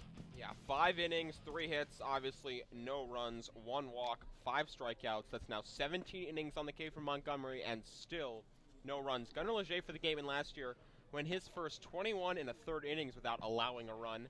And, of course, looks like Justin Montgomery is going to try and give Leger a good run for his money. Well, the new pitcher here for the Gatemen, it's Fitz Stadler out of Arizona State, where he only has 2 career starts, one as a freshman and one as a sophomore in limited innings. He only had 5 more relief appearances for the Sun Devils, a 4.85 ERA, 1-1 record, 7 strikeouts. So decently efficient, but he's been, struggling with some injuries stuff for the last couple of years. Yeah, he's had some elbow tendonitis. 4 innings, 4 runs, 5 hits. A bit deceiving, though. His last outing for the Gatemen, much better than his first outing in Chatham, and he will try to work on that upward trajectory here today as he tries to get the Gatemen through the middle innings. 6'9", 235-pound Fitzpatrick Stadler is up now on the hill for the Gatemen. The first batter he'll face, Cooper Johnston. And it'll be a strike on the outside corner. Good job there by Stadler, picking up where Montgomery left off with a couple first pitch strikes. Key to success for him for sure. That's the name of the game. Get ahead and then put him away. Stadler deals, and it's just called inside. It'll be interesting to see whether we see Chris Bubich or not in the bottom of this frame for the YD Red Sox. Called ball high. And, to your mention a couple innings ago, Matt, we haven't seen any Gatemen pitcher go over 5 innings. Coach Lawler and Coach Sneddon want to make sure that they're treating their arms properly. The Gatemen players they have, as Coach Sneddon calls it, on loan for the summer.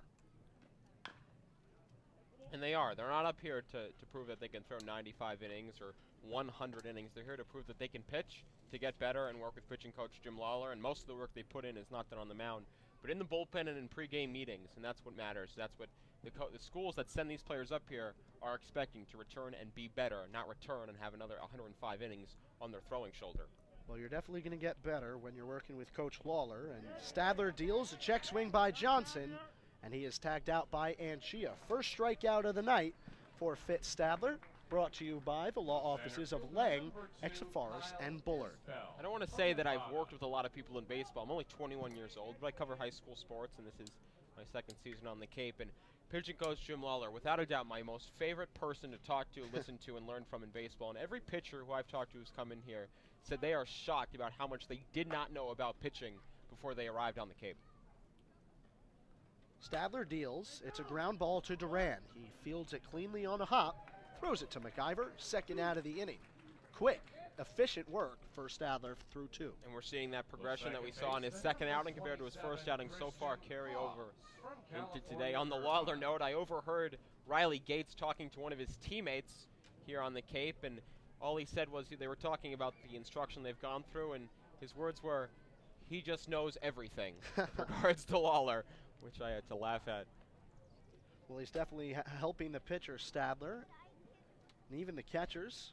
You've seen him work with the 3 and the bullpen catcher, Ben Johnston, many times. Right now, it's Christian Koss, and both Stadler and Anchia, their families are here at Spillane Field tonight. 2 catching and pitching right now, respectively. Stadler called for a ball here, dropped by Anchia. Pitching and head coach Don Sneddon said one of the big things he realized when he came up here is how much of the basic stuff the kids are not taught back at school. And that's not no disrespect to their head coaches back at school, but just their talent gets them through so much. Stadler just misses. Cost today a double in the first inning and grounded into a double play back in the 3rd inning. Those were both against Justin Montgomery, who's out of the game now after 5 scoreless. Stadler picking up the work, and he gets a ground ball to Kyle Kasser, ranging to his left, throwing onto first in time. It's a 1-2-3 inning for Fitzpatrick Stadler.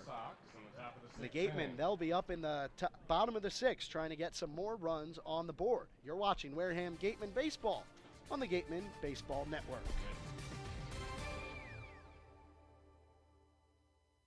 The Cape Cod Baseball League is all about family, and it's all about fun. Friendly's is all about family and fun and is proud to sponsor the 2017 baseball season. Friendly's, life with extra sprinkles. Baseball Factory, a proud partner of the Cape League since 1991, holds over 600 events nationwide for players ages 8 through 18, including 3 training weeks here in the Cape. Baseball Factory alumni have played on every Division I college program across the nation, plus 400 have made it to the majors. Visit baseballfactory.com to learn how you can build your way to greatness. Curry College offers 14 NCAA Division III athletic teams in sports such as football, baseball, softball, basketball, hockey, soccer, lacrosse, tennis, cross country, and volleyball. Read about the success of the Curry Colonels and their championship teams. It's all online at www.curry.edu.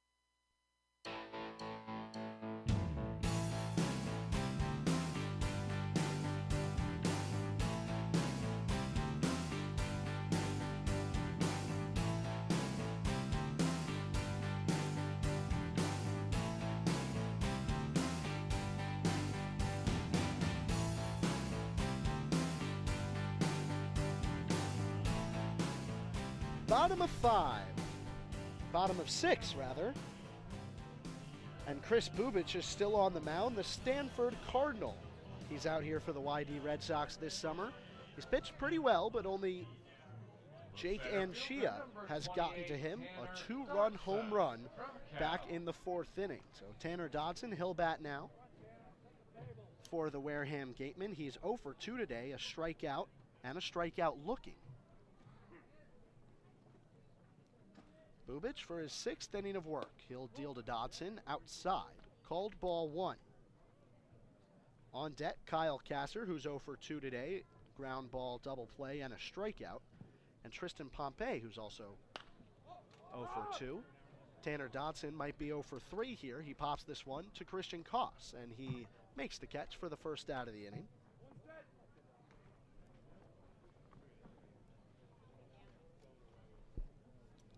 This will bring up Kyle Kasser, the Oregon Duck. An all Pac-12 teamer, played in 54 games for the Ducks, 348 batting average, 1 home run, 24 RBIs.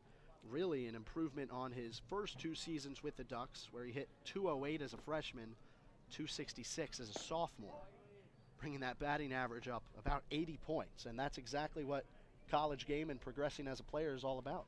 No question about it, and Kasser has been a really nice addition to this Gatemen lineup since he got up here.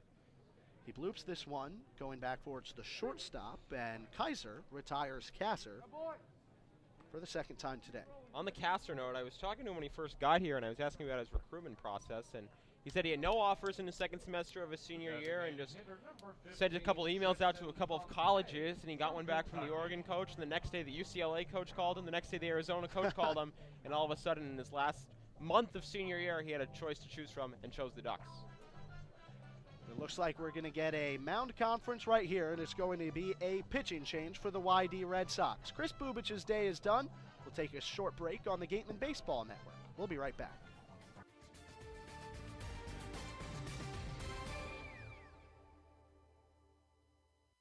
Don't miss a minute of this station's pre- and post-game sports talk. Tune in on your smartphone with the Next Radio app. It's live and it's local. Download the free Next Radio app from the Google Play Store today. Registration is now open for the 2017 Wareham Gatemen Youth Clinics. The instruction clinics are open to boys and girls between ages 4 and 15. The clinics are a great opportunity to meet and learn from some of the best collegiate players in the country. Clinics are held Monday through Friday, depending on the player's off day. For more information and to sign up your young ball player, visit www.gatemen.org. Urgent care is now available at 4 Cape Cod healthcare locations: Hyannis, Falmouth, Sandwich, and Harwich. Open after hours and weekends, staffed by ER physicians, expert care when you need it. Learn more at capecodhealth.org/urgent-care. Coca-Cola Bottling of Cape Cod thanks you for supporting the Cape Cod Baseball League and for refreshing yourself with ice-cold Coca-Cola products. We are proud supporters of the CCBBL as well as many other wonderful Cape Cod organizations that serve our community.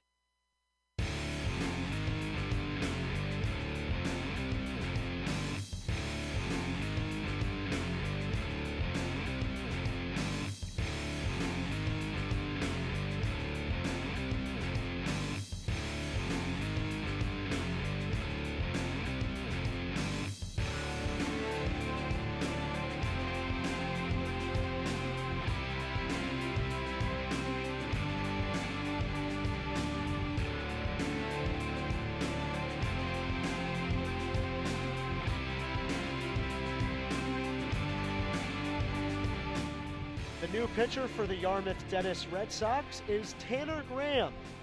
This will be his 6th relief appearance of the summer, an 0-1 record, and an owner of a 4.77 ERA. He comes in now to face Tristan Pompey with 2 outs in the 6th. On a very easy assignment. Bubich's final line, 5 2/3, 4 hits, 2 runs, 1 walk, 5 strikeouts. The only blemish, a 2-run shot by Jake Anchia with 2 outs back in the 4th inning. Tristan Pompey, he'll bat from the left side for the first time tonight, a switch hitter. Got some hacks on the right, but popped out to the second baseman Koss both times. Graham deals, and a called strike. Count 1-1. Pompey, in 2015, led the Canadian junior national team to a world championship. He's here trying to lead the Gatemen to a national Cape Cod League championship, but first he'll get a base hit, his first of the game, and since returning from Omaha for a little college home run derby action. Off-speed pitch low and away right there from Graham, and Pompey just able to get his barrel to the ball and able to single it right up the middle for a 2-out hit. We've seen pitchers develop a pattern against Pompey. It's inside when he's right-handed and keeping it away when he's left-handed. First night we saw him here, 2 middle and fastballs, never came back, and I doubt we'll try to see any pitcher bust him inside from the left-hand side of the plate. 4th 2-out hit of the ball game for the Wareham Gatemen. Pompey's the first base runner here in the 6th, and Willie McIver slaps one out to right center field. Rounding second and heading for third is Pompey. He's held up by third base coach Jimmy Francos. It's another 2-out hit. It's courtesy of Willie McIver. Gatemen might be in business here. McIver 3 for 3 on the day. A really nice sight to see. He had got off to that great start, had a bit of a cold spell, I should say. He was 3 for his last 20 coming into yesterday's game, and then today 3 straight hits, and they're all going up the middle, looking to go up the middle, and right there takes an outside fastball, goes with it into the right center field gap, and the Gatemen have a chance to break this game open a little bit. With this guy again, Jake Anchia, who's coming off a 2-run home run with 2 outs, by the way, back in the 4th inning. He's got 4-batter Pompey on third and his 5-batter McIver on first. We might see McIver take off. And Anchia on the first pitch pops a breaking ball into the air. And it's caught, and that will be the 3rd out of the inning. So the Gatemen threaten, but they can't push anything across in the 6th. Wareham, their lead remains 2-0 and will head to the 7th. You're watching Wareham Gatemen Baseball on the Gatemen Baseball Network. The Wareham Gatemen and the visiting team, the Cape Cod Baseball League, and the NCAA promote good sportsmanship by student athletes, coaches, and spectators. We request your cooperation and positive support of the participants and officials. Profanity, racial or sexist comments, or other intimidating actions directed at officials, student athletes, coaches, or team representatives will not be tolerated and are grounds for removal from this ballpark. Want to hear more about today's game, players, and breaking sports updates? Then download the free Next Radio app from the Google Play Store and tune to this station. It's live. It's local FM radio wherever you go. The Next Radio app. Get it today. Visit Stars Restaurant at Chatham Bars Inn Resort and Spa for a world-class dining experience. A proud member of leading hotels of the world.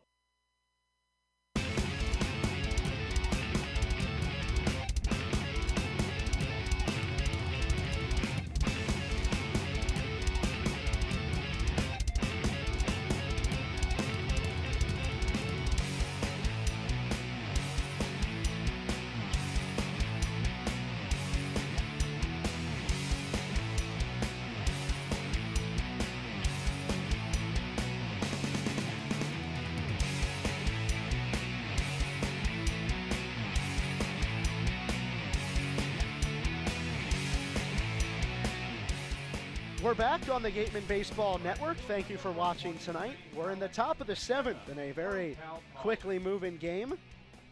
I'm Connor Federico alongside Matt Feld. Anyone who says that should be automatically thrown out of the John Wiles press box. I knocked on wood. I don't believe in that. I do believe in one superstition, not the other. I feel like it's an all or nothing sort of thing. That's fair. Alex McKenna, he wears 23 in red. He'll bat now for the Yarmouth Dennis Red Sox. He shows bunt, and pulls it away, called ball. And as we saw against Falmouth last night, the game is never over until you get the 27 outs, but this is a pretty big inning for the Gatemen pitching staff, up 2-0, 3-4-5, due up in the Red Sox lineup. Gatemen are 5-5 in their last 10. Lost last night to the Bourne Braves after an incredible 11-0 win over the Katuitt Kettleers on the road. A little west-east battle tonight. The Gatemen are 3-5 against the East this season. Shot to right field, and John Topa, it seemed like he was shading over towards the left side of right field, but instead it's an opposite field base hit for Alex McKenna. And the inning starts off just the way the Red Sox would have wanted it. Nice pitch from Stadler on the inner half, but McKenna just able to fight it off into right field for a leadoff single. Well, here's your cleanup guy, Drew Mendoza, who represents the tying run at the dish right now. Bat on the left side, throws with his right arm. I haven't seen him doing any throwing. He's today's DH for the Red Sox. Stadler's first pitch is high, called for a ball, and that, by the way, was the first hit of this game that Fitz Stadler gave up. And we'd like to remind you that you can contact us anytime by emailing pressbox@gatemen.org, pressbox@gatemen.org. Foul ball by Mendoza.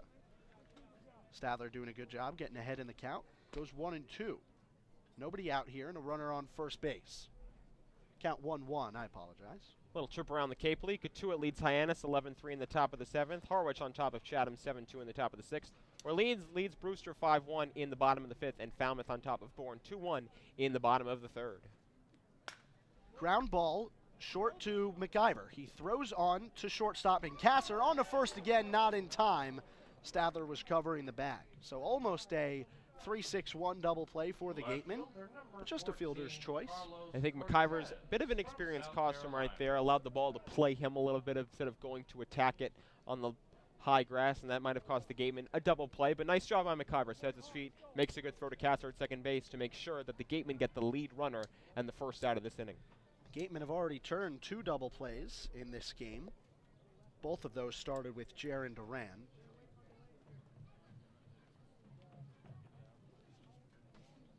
Carlos Cortez is at the plate right now. Second consecutive lefty that Stadler has faced. Stadler deals high to the 5'7" Carlos Cortez, who has a little bit of pitching experience in summer collegiate leagues. Went 2 innings in 1 appearance last summer for the Sanford River Rats. Didn't give up a run, in fact got the win in that 1 appearance through 1 strikeout. He hits a pop-up now to center field. Drifting back on it is Dodson. He makes the catch. That's the second out of the inning. And returning to first base is Mendoza. That ball just outside enough, outside of the reach of Cortez's barrel. He still drove that ball pretty well into center field, but Stadler able to keep it just far enough outside off the middle of the plate to induce a weak fly ball. Otherwise, this game could have been tied at 2. And a guy who could certainly tie this game at 2 is Nick Quintana. He stands in now, 4 home runs on the season this summer with the YD Red Sox. 2 outs and a man on first base. The 6'9" Stadler wearing 39 deals. Called strike.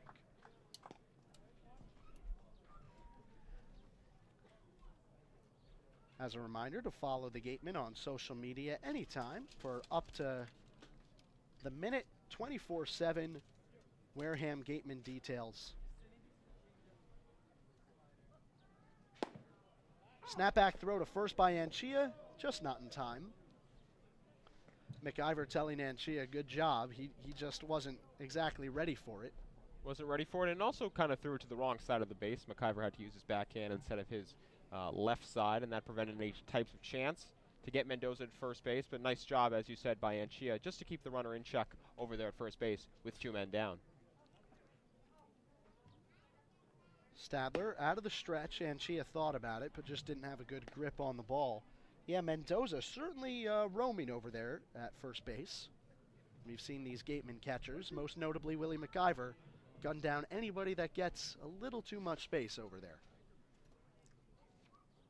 Stadler sets now. He's out of the stretch. 1 strike away from sending us to the 7th inning stretch, and he will. Strike 3.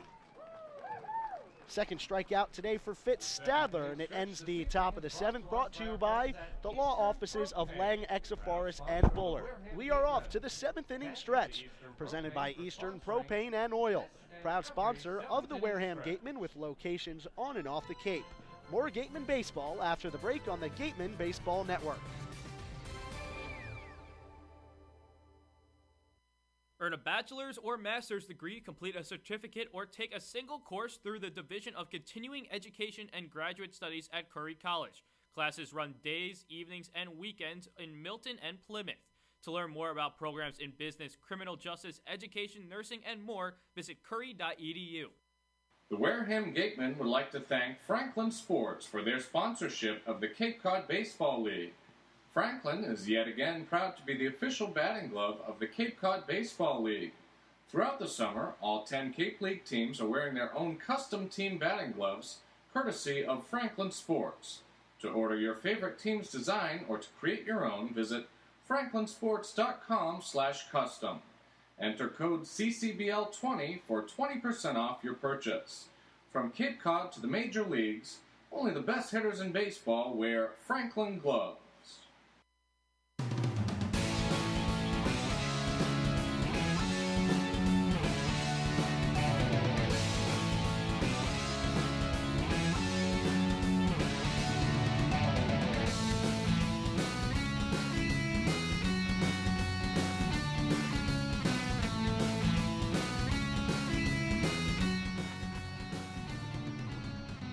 We here at the Gatemen Baseball Network hope you enjoyed your stretch.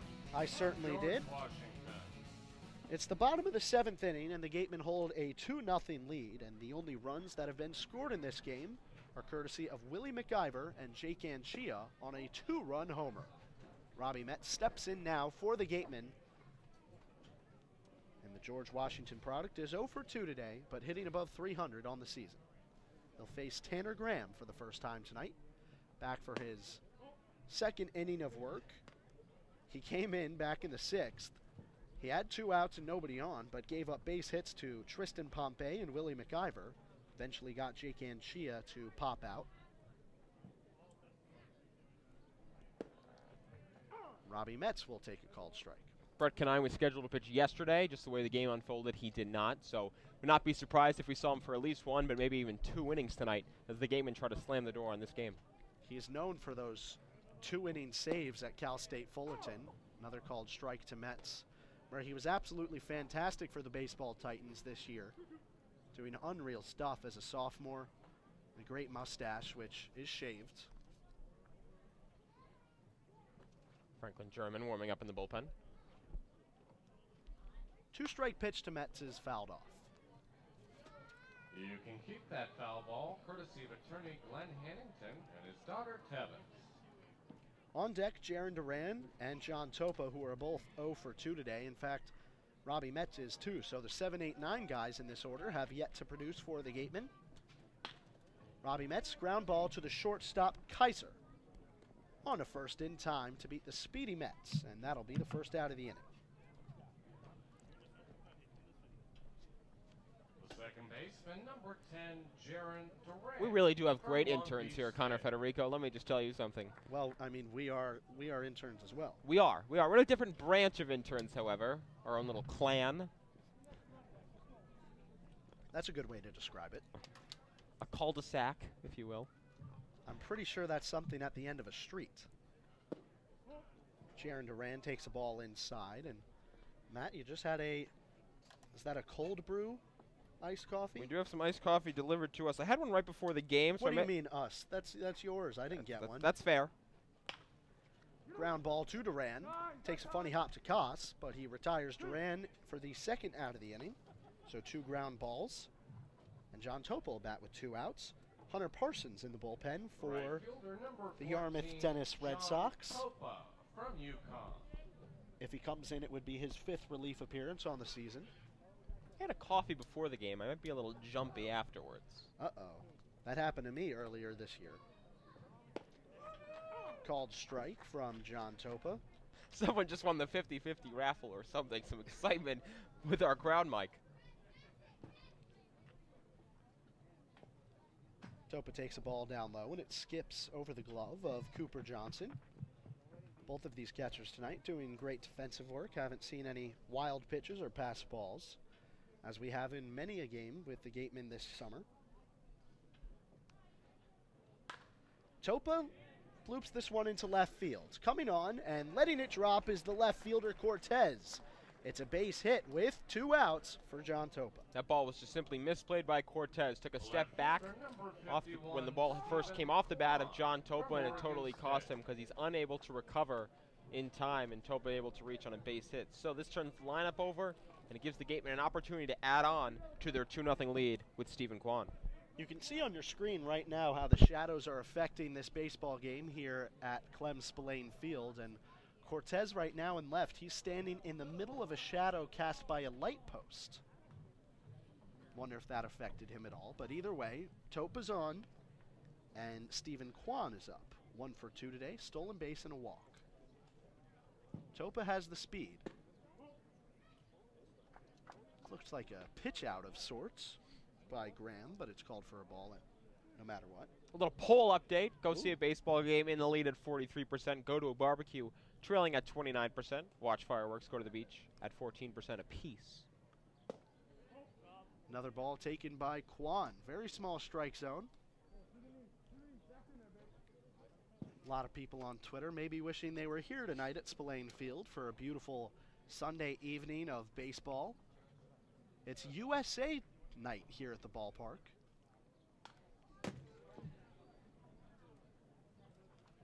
And probably a good night to do it, considering the Gatemen will not be here on July 4th.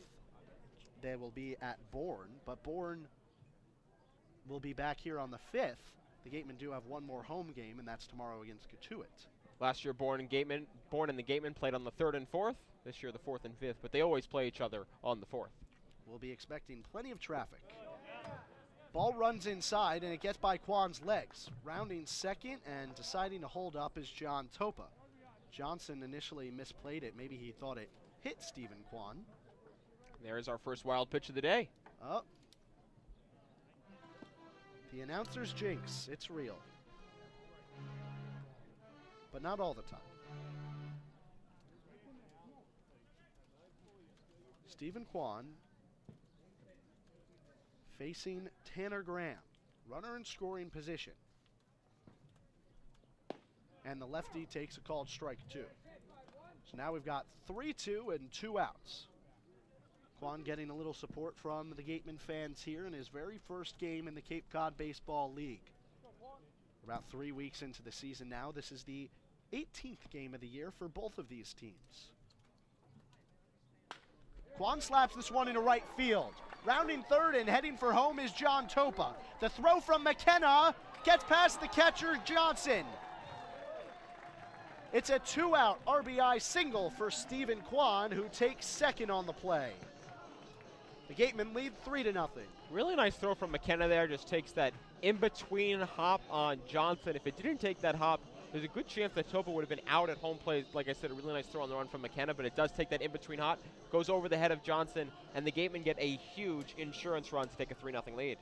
Timeout's called, and it looks like we're going to get a mound conference. Not sure if this is going to be a pitching change, and it does not seem to be at the moment. Of note on that play, John Topa sort of took a couple of steps around third base. It looks like he misplayed it, and it looks like Tanner Graham is going to slightly misplay this outing, which is over. It's going to be a pitching change for the YD Red Sox, and we'll be back with more in the bottom of the 7th.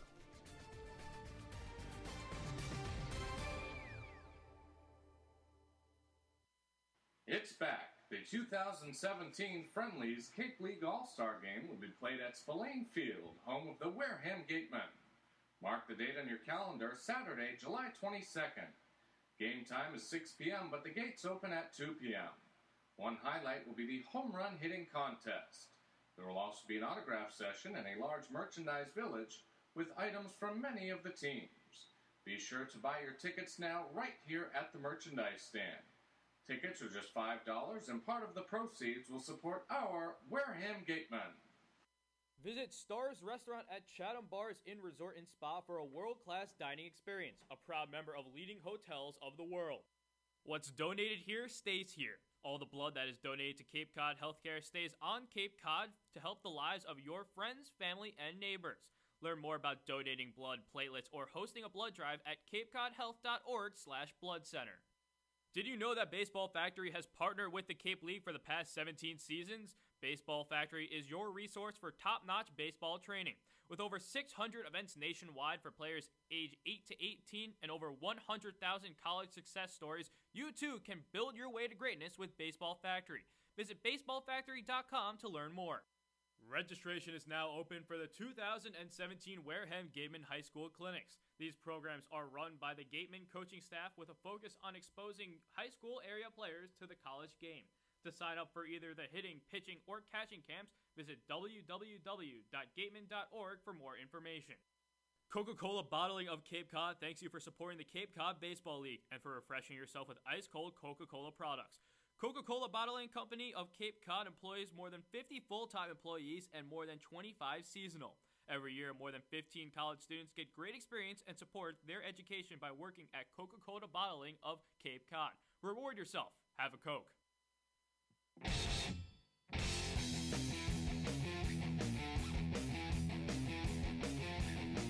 Bottom of the seventh, and a pitching change made with 2 outs and a runner on second base is Stephen Kwan.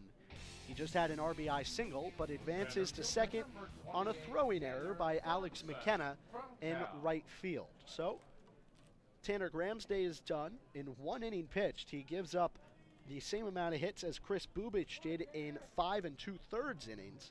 That number is 4. Graham gives up that lone run on a 2-out rally from the Gatemen. All of the Gatemen's runs tonight coming with 2 outs in an inning. Tanner Dodson on the first pitch he sees lines this into center field. Rounding second and scoring is Stephen Kwan. Back-to-back RBI singles by the top of the Gatemen order. This time it's Tanner Dodson. Remember how this inning continued. A fly ball to left field off the bat of Topa. Cortez takes the step back. It costs him as the ball falls in front of him, and the Gatemen have taken full advantage to their credit. Kwan with a big 2-out RBI single, and Tanner Dodson follows as the Gatemen take a 4-0 advantage. Well, Kyle Kasser, he's 0 for 3 today, but certainly a guy who can keep this inning going. Tanner Dodson has the ability to steal a base. He had 4 this year with the Cal Bears.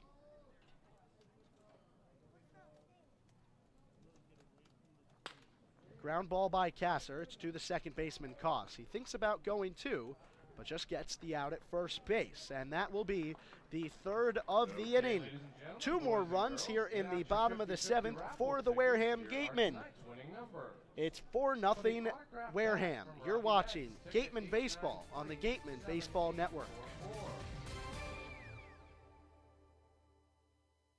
Did you know that Baseball Factory has partnered with the Cape League for the past 17 seasons? Baseball Factory is your resource for top-notch baseball training. With over 600 events nationwide for players age 8 to 18 and over 100,000 college success stories, you too can build your way to greatness with Baseball Factory. Visit baseballfactory.com to learn more. It's back. The 2017 Friendlies Cape League All-Star Game will be played at Spillane Field, home of the Wareham Gatemen. Mark the date on your calendar, Saturday, July 22nd. Game time is 6 p.m., but the gates open at 2 p.m. One highlight will be the home run hitting contest. There will also be an autograph session and a large merchandise village with items from many of the teams. Be sure to buy your tickets now right here at the merchandise stand.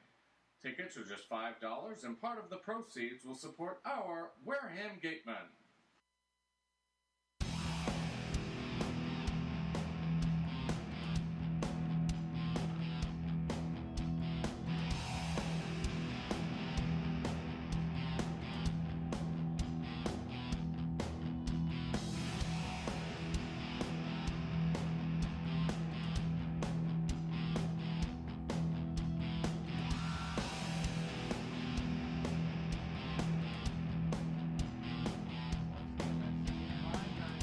Well, Justin Montgomery and Fitz Stadler did what they had to do on the mound for the Wareham Gatemen. 7 scoreless innings. Now here in the 8th, Peyton Culbertson, 6'1", 205 pounds, out of Arkansas State. He will take the mound for the Gatemen. And on the season this summer with the Wareham Gatemen, Culbertson, an 0-run record. This is his 4th appearance, has an 8.53 ERA, but right now inheriting a little run support, and that's got to give you confidence going into this outing. Yeah, and Culbertson with a high ERA, but I actually really liked what I've seen out of Culbertson, willing to challenge the opposing hitter with his fastball, a contact guy, and as someone who usually works efficiently, and so his ERA to me a bit misleading, and a really nice 8th inning guy for the Gatemen. Here's a sort of jam shot to Willie McIver, having trouble playing it. Flips it to Culbertson. 1 pitch, 1 out.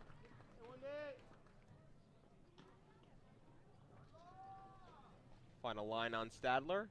2 innings, no runs. Once again, some nice improvement from that first outing that he had. Just the 1 hit and 2 strikeouts. This is your last chance to vote in the Wareham Gatemen Twitter poll for tonight, which is your favorite 4th of July activity.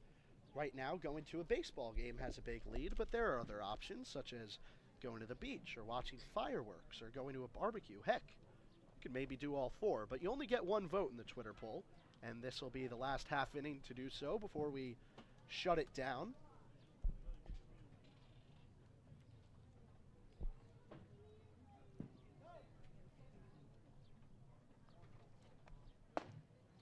Called ball inside, and there's going to be a pinch hitter for the Yarmouth-Dennett's Red Sox. It's Nico Horner. So a Stanford guy comes into the 8th inning after Chris Bubich, the Stanford pitcher, went 5 2/3, and foul ball here. Horner off to a nice start this season. 328, 2 home runs, 11 RBIs, and 6 stolen bases, 61 at-bats. Definitely a Red Sox regular, just getting the Sunday afternoon off until the 8th inning today. So he will replace Connor Kaiser in this 8th spot in the Red Sox lineup. And he'll take called strike 2 now.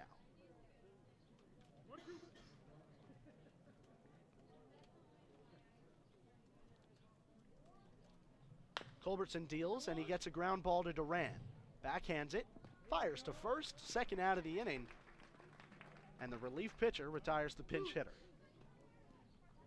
So far today, the pitching for the Gatemen has just been terrific. Strike 1, strike 1, strike 1, ground ball outs, and really nothing that YD has been able to elevate and get in the air. We know they like to hit home runs, and so far today, the Gatemen have done a great job of keeping them on the ground.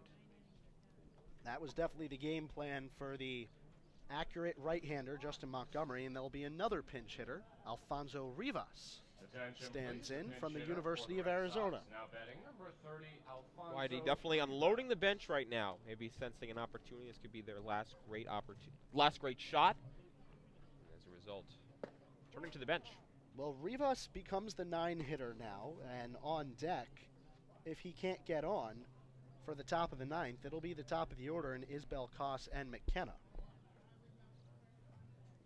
2 hits between those 3 batters today.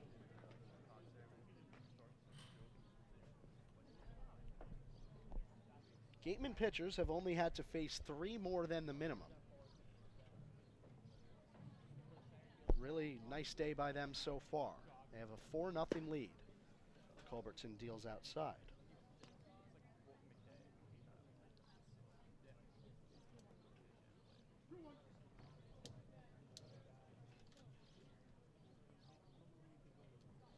Rivas awaits the pitch from Culbertson, and it's fouled off.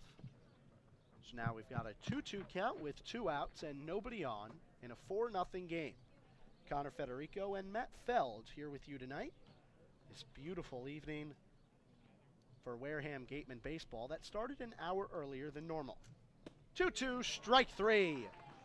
Culbertson gets his first strikeout of his outing, and it's the 8th Gatemen strikeout of the evening. It's brought to you by the law offices of Lang, Exafaris, and Bullard.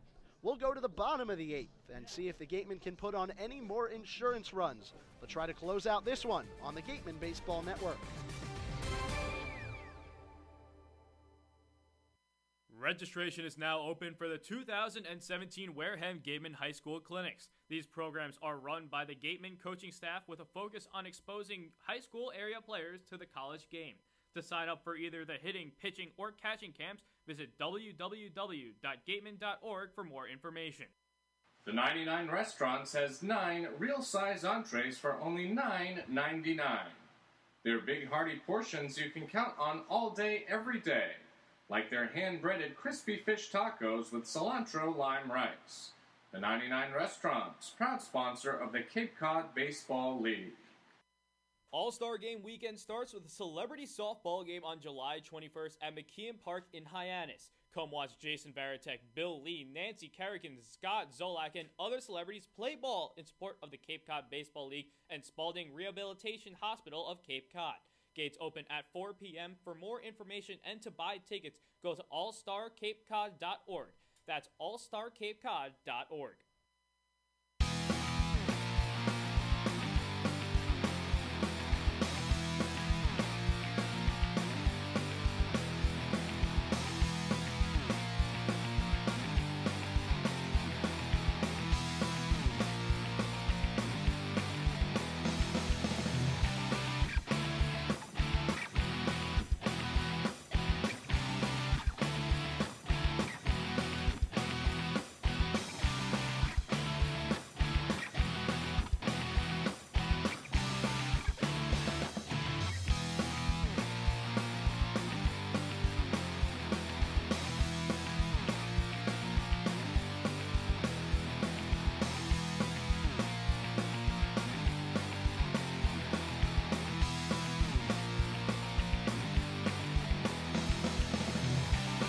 Defensive changes for the YD Red Sox. On the pitch and now is Tommy Henry, and he's the 4th YD pitcher to come in.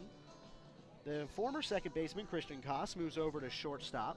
Nico Horner, who just pinch hit, will come in at second base. Alfonso Rivas will play first base, and Cole Cottom will replace Luke Miller in the order, and he will now catch, the catcher out of Kentucky. So, some defensive moves for Scott Pickler. But Tristan Pompey bats now, again on the right side. So this is the second lefty pitcher that these Gatemen have seen. Chris Bubich was the first.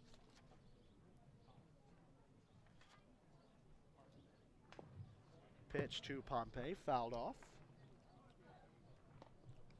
And right now, Pompey and Cottom very familiar with each other, both Kentucky Wildcats. Cottom donning the blue helmet. Pompey checks swings, and it's hit back to the pitcher. Henry throws on a first in time. Give you a little Cape League update. Falmouth on top of Bourne 5-2 in the bottom of the 4th. Face-off matchup of top Western Division teams sitting across the top in the West. Orleans on top of Brewster 5-1 in the bottom of the 7th. Orleans has just been on fire. Harwich leads Chatham 7-3 in the top of the 8th. And in Katuitt, bit of a wild one. Katuitt holds an 11-7 lead on Hyannis. That game could be approaching darkness, which would be unfortunate for the Harborhawks. Ball in the dirt to Willie McIver, and the final results of our 4th of July poll on Twitter. Thank you all for voting tonight. Go to see a baseball game wins with 44% of the vote. Coming in second, go to a barbecue with 28%. McIver fouls this one off himself and takes a quick walk, looks fine, and then tied for third, watching fireworks and going to the beach. I mean, I think this poll, it's a little outrageous because I think you can fit all 4 of those activities in a nice 4th of July day. Yeah, I'd say so. You know, if you want to take a morning trip to the beach, get a quick sunburn if you're like me, and then go catch a baseball game. I think I'd do the barbecue first, and then I think I'd do the barbecue for lunch, and then go to the baseball game, preferably a night game on the 4th, and then you can just stay at the ballpark and watch the fireworks go up. I think that'd be my ideal day. I turn into the same color as these YD Red Sox jerseys. Oh, man. Willie McIver fouls one off. Bright red. Do you burn easily? I do burn easily, yes. Okay. I tan by burning. So that's my strategy. It's certainly not healthy, but it looks good in the end after 2 or 3 days. That's true. That's fair. Willie McIver, nobody on, 1 out. Takes a called ball. That one was close. Tommy Henry coming in for this relief appearance for the YD Red Sox. One thing of note with regards to that Hyannis game, Gatemen with a win and a Hyannis loss would slide back into that 4th spot in the West, which is always a nice place to be. Willie McIver slaps this one out into center field. Diving in, making the play is the center fielder, Isbell. He was shading to the left for maybe a pull from McIver. He slaps it towards right center field, and Isbell roamed a long, long way to make that diving grab. McIver has the "you've got to be bleeping me" look on his face. Looked like a 4-hit day after that ball left McIver's bat, but a really nice play by Isbell. Covers a lot of ground, goes full extension. If that ball gets by Isbell with the dive, it's probably a triple from McIver, but instead he is robbed of extra bases. Jake Anchia, the man of the night so far for the Wareham Gatemen, had a 2-run homer. The former DuPage drone of the Prospect League. He fouls this one, and nobody's able to grab it, even though you can hear the catcher Cottom scream, "You have room." Nobody can get to it. The right fielder McKenna lets it drop, and with the DuPage drones last summer, Jake Anchia hit .287, 3 home runs, 32 RBIs, and those drones, the team joined the Prospect League for the 2016 season and immediately folded afterwards. So he comes here to the Gatemen that have a long tradition in the Cape Cod Baseball League. Anchia takes the ball inside. Couldn't imagine the Gatemen folding anytime soon. I mean, with all the infrastructure that's here, a baseball town like Wareham, I couldn't imagine the Gatemen folding ever. Unlikely.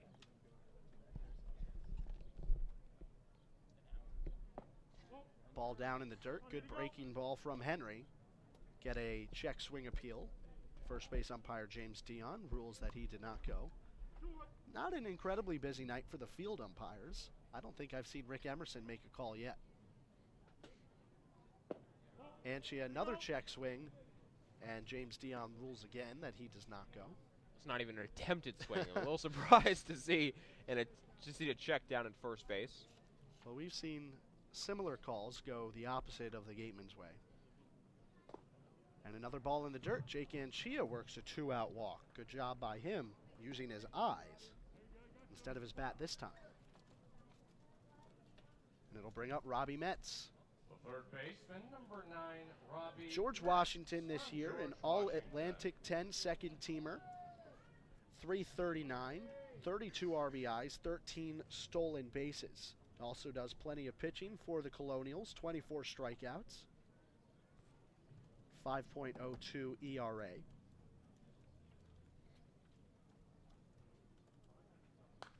Fouls this one off. If you ask Metz which he prefers, hitting or pitching, he'll tell you he likes them both, but wants to be committed to whichever he's doing that day. Yeah, he won't do any pitching up here for the Gatemen this summer, but certainly became a bit of a star at that level back at school, a great two-way player back in his high school days. And Shia fakes running, and speaking of those high school days, he hit .462 as a shortstop in his senior year while throwing a 0.15 ERA, 7-0 record, along with 70 strikeouts. So he has it. Takes a ball outside. George Washington's first article with regards to Mets was titled "Meet the Mets," which I greatly appreciate.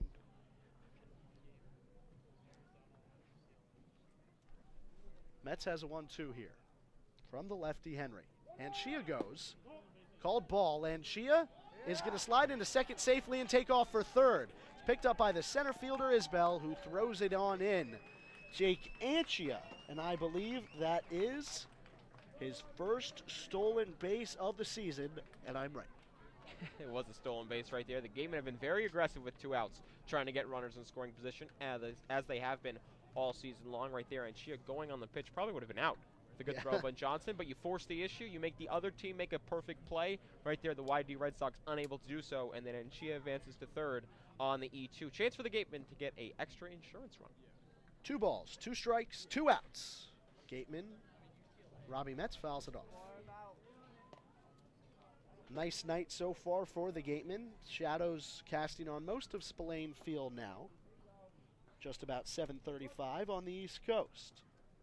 Sunday, July 2nd. Thank you for watching wherever you may be tonight. Robbie Metz pops one into the shallow outfield.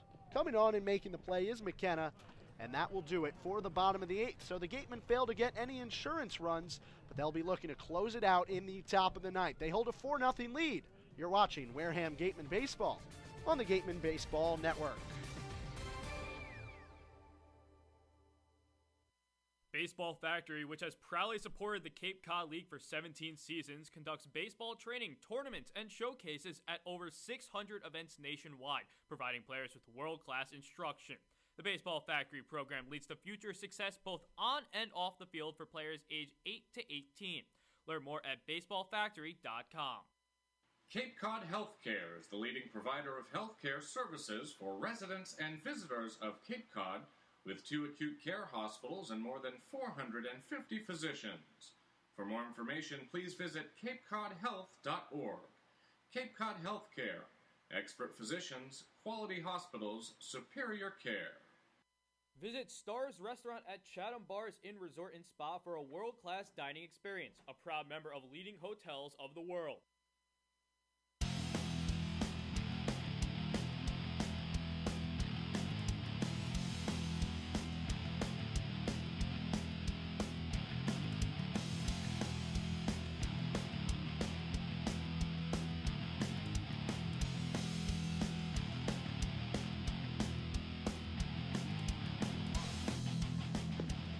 The Wareham Gatemen will try to get a 6-out save from Peyton Culbertson out of Arkansas State.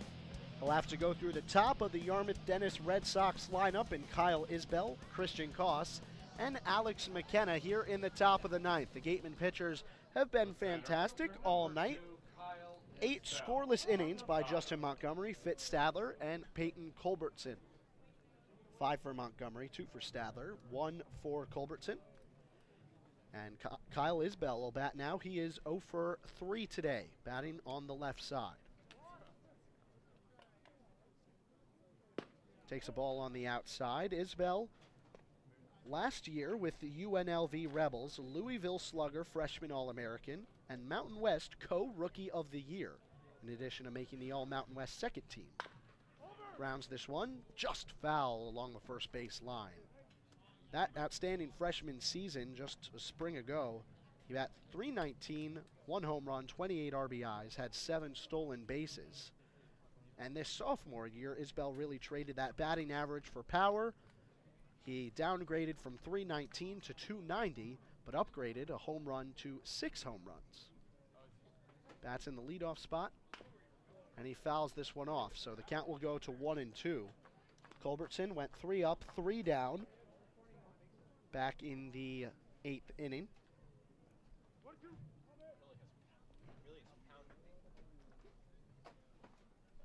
Really has pounded the opposing Yarmouth Dennis hitters inside. And he just misses trying to go backdoor breaking ball. And that sets up pitches like that. When you pound the opposing hitter with your fastball inside, it makes him conscious that you're willing to go in there, and it opens up the outer third of the plate. Just missed right there on the breaking ball from Culbertson. He deals again in another foul ball by Isbell, really being a pest in this at-bat, similar to what Stephen Kwan, the leadoff man for the Gatemen, his counterpart, has done all day. Anytime you're trying to quell an opponent's rally when they're down to their final 3 outs, the first out, always huge. Culbertson out of the windup. The Collierville, Tennessee native just misses on the outside corner with a fastball. Count is 3-2. 3 balls in this at-bat. None of them bad pitches from Culbertson. As an assistant once told me that I worked with over the summer, you should be out for taking it. And this one in the exact same spot. Isbell draws a lead-off walk for the Red Sox, but the tying run in this game is in the hole right now. So long way from making this a close game for the Red Sox, and it looks like we'll get another pinch hitter. They just keep on coming for the YD Red Sox, and we'll get the Alabama native in Carter Ferris. Batting .310 on the season. Has 3 RBIs for the Red Sox this summer. He'd like to just keep this inning going, and Christian Koss's day is done. He had a double back in the first, but hasn't done much at the plate since. Had a good defensive day. This will be a foul ball by Ferris. And it looks like Franklin Germain back up in the Gatemen bullpen, was up earlier and now back. I don't know what just happened with that foul ball. Someone was screaming bloody murder. Well, we hope everybody's okay. Out of the stretch, Culbertson. Called strike. Here, Culbertson, that's exactly what I threw to the left-handed hitter in Isbell on the 2-2 pitch the first time, but gets it there on the outside corner.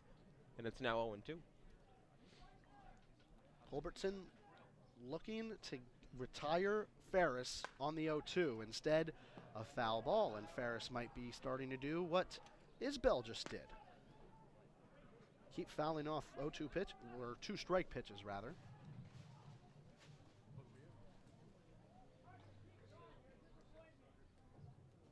On deck, Alex McKenna, and he is in the on-deck circle, so we'll more than likely be seeing him. Middle infield in double play position. At least Duran is. And this ball will be hit straight to Duran. Right over the bag at second base there. First out of the inning. It's a really tough play to make, especially on a soft line drive, but if you let that ball hit your chest and bounce off, it might be a 4-4-3 double play, but you'll take the first out of 4-0, no question about it. Hanley Ramirez became known for that with the Florida Marlins back at shortstop. It's always a bit of a risk. You never know how the ball is going to bounce, especially here at Spillane. For the most part, every ground ball is just fine, but every once in a while, ball will take a trick hop on some of these fielders, even for the home team. Culbertson deals, and he'll get a foul ball that rolls behind from Alex McKenna, who is 1 for 3 on the day with a strikeout. He's retired back in the 4th inning on a ground ball to Duran, who has had a really great, fantastic day. Can't say enough about Duran's glove and arm over there at the 4 spot for the Gatemen. Culbertson may be a ground ball away from ending this game. Comes here out of the stretch. This ball's in the dirt, picked out by Anchia. Top of 9, Wareham Gatemen Baseball. They lead 4-0 on the Gatemen Baseball Network. Connor Federico and Matt Feld here with you tonight. A 2-run home run in the 4th by Jake Anchia, and 2 more RBIs from Stephen Kwan and Tanner Dodson in the 7th, giving the Gatemen this lead. This ball just misses. Gatemen dugout looks a bit frustrated. Yeah, I mean, I think Peyton Culbertson has hit his spot every single time that he's been trying to on that outer third. Has gotten the call once, has not gotten it 4 times now, and I'm sure that's very frustrating when you're hitting your spots as a pitcher. He'll get a called strike on the inside corner this time, and McKenna held up, but it's going to be called for a strike anyway, says James Fonseca. Kyle Isbell, the runner over there on first base, he reached on a leadoff walk. Since then, Carter Ferris, a pinch hitter, lined out to Jaron Duran. The 2-2 to McKenna. Breaking ball down low, and the count goes full once again. On deck, Drew Mendoza, who's 0 for 3 today, but certainly has some pop in his bat out of Florida State.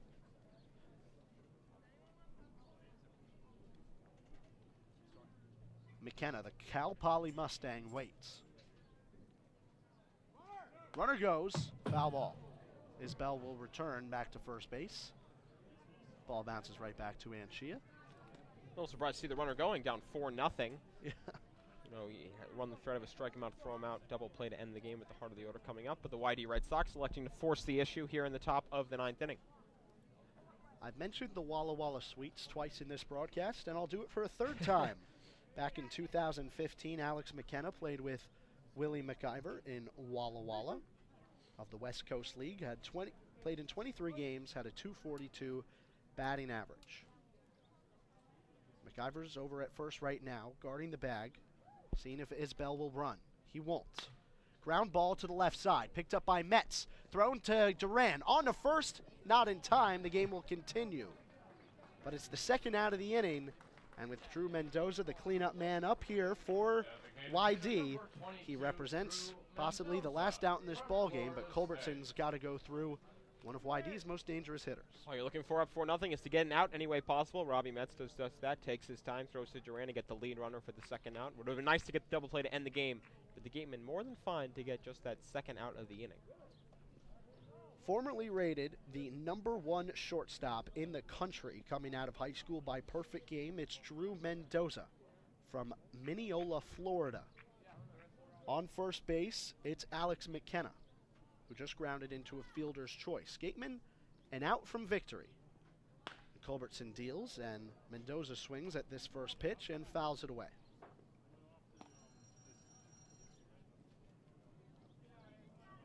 This will probably be the nicest Gatemen win of the season against a very good team.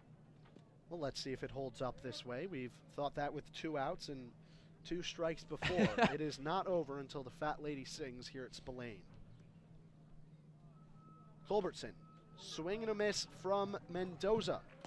YD down to their final strike. Mendoza, a ground out to McIver in the first, a ground out to Kasser in the fourth, and a grounded fielder's choice back in the seventh.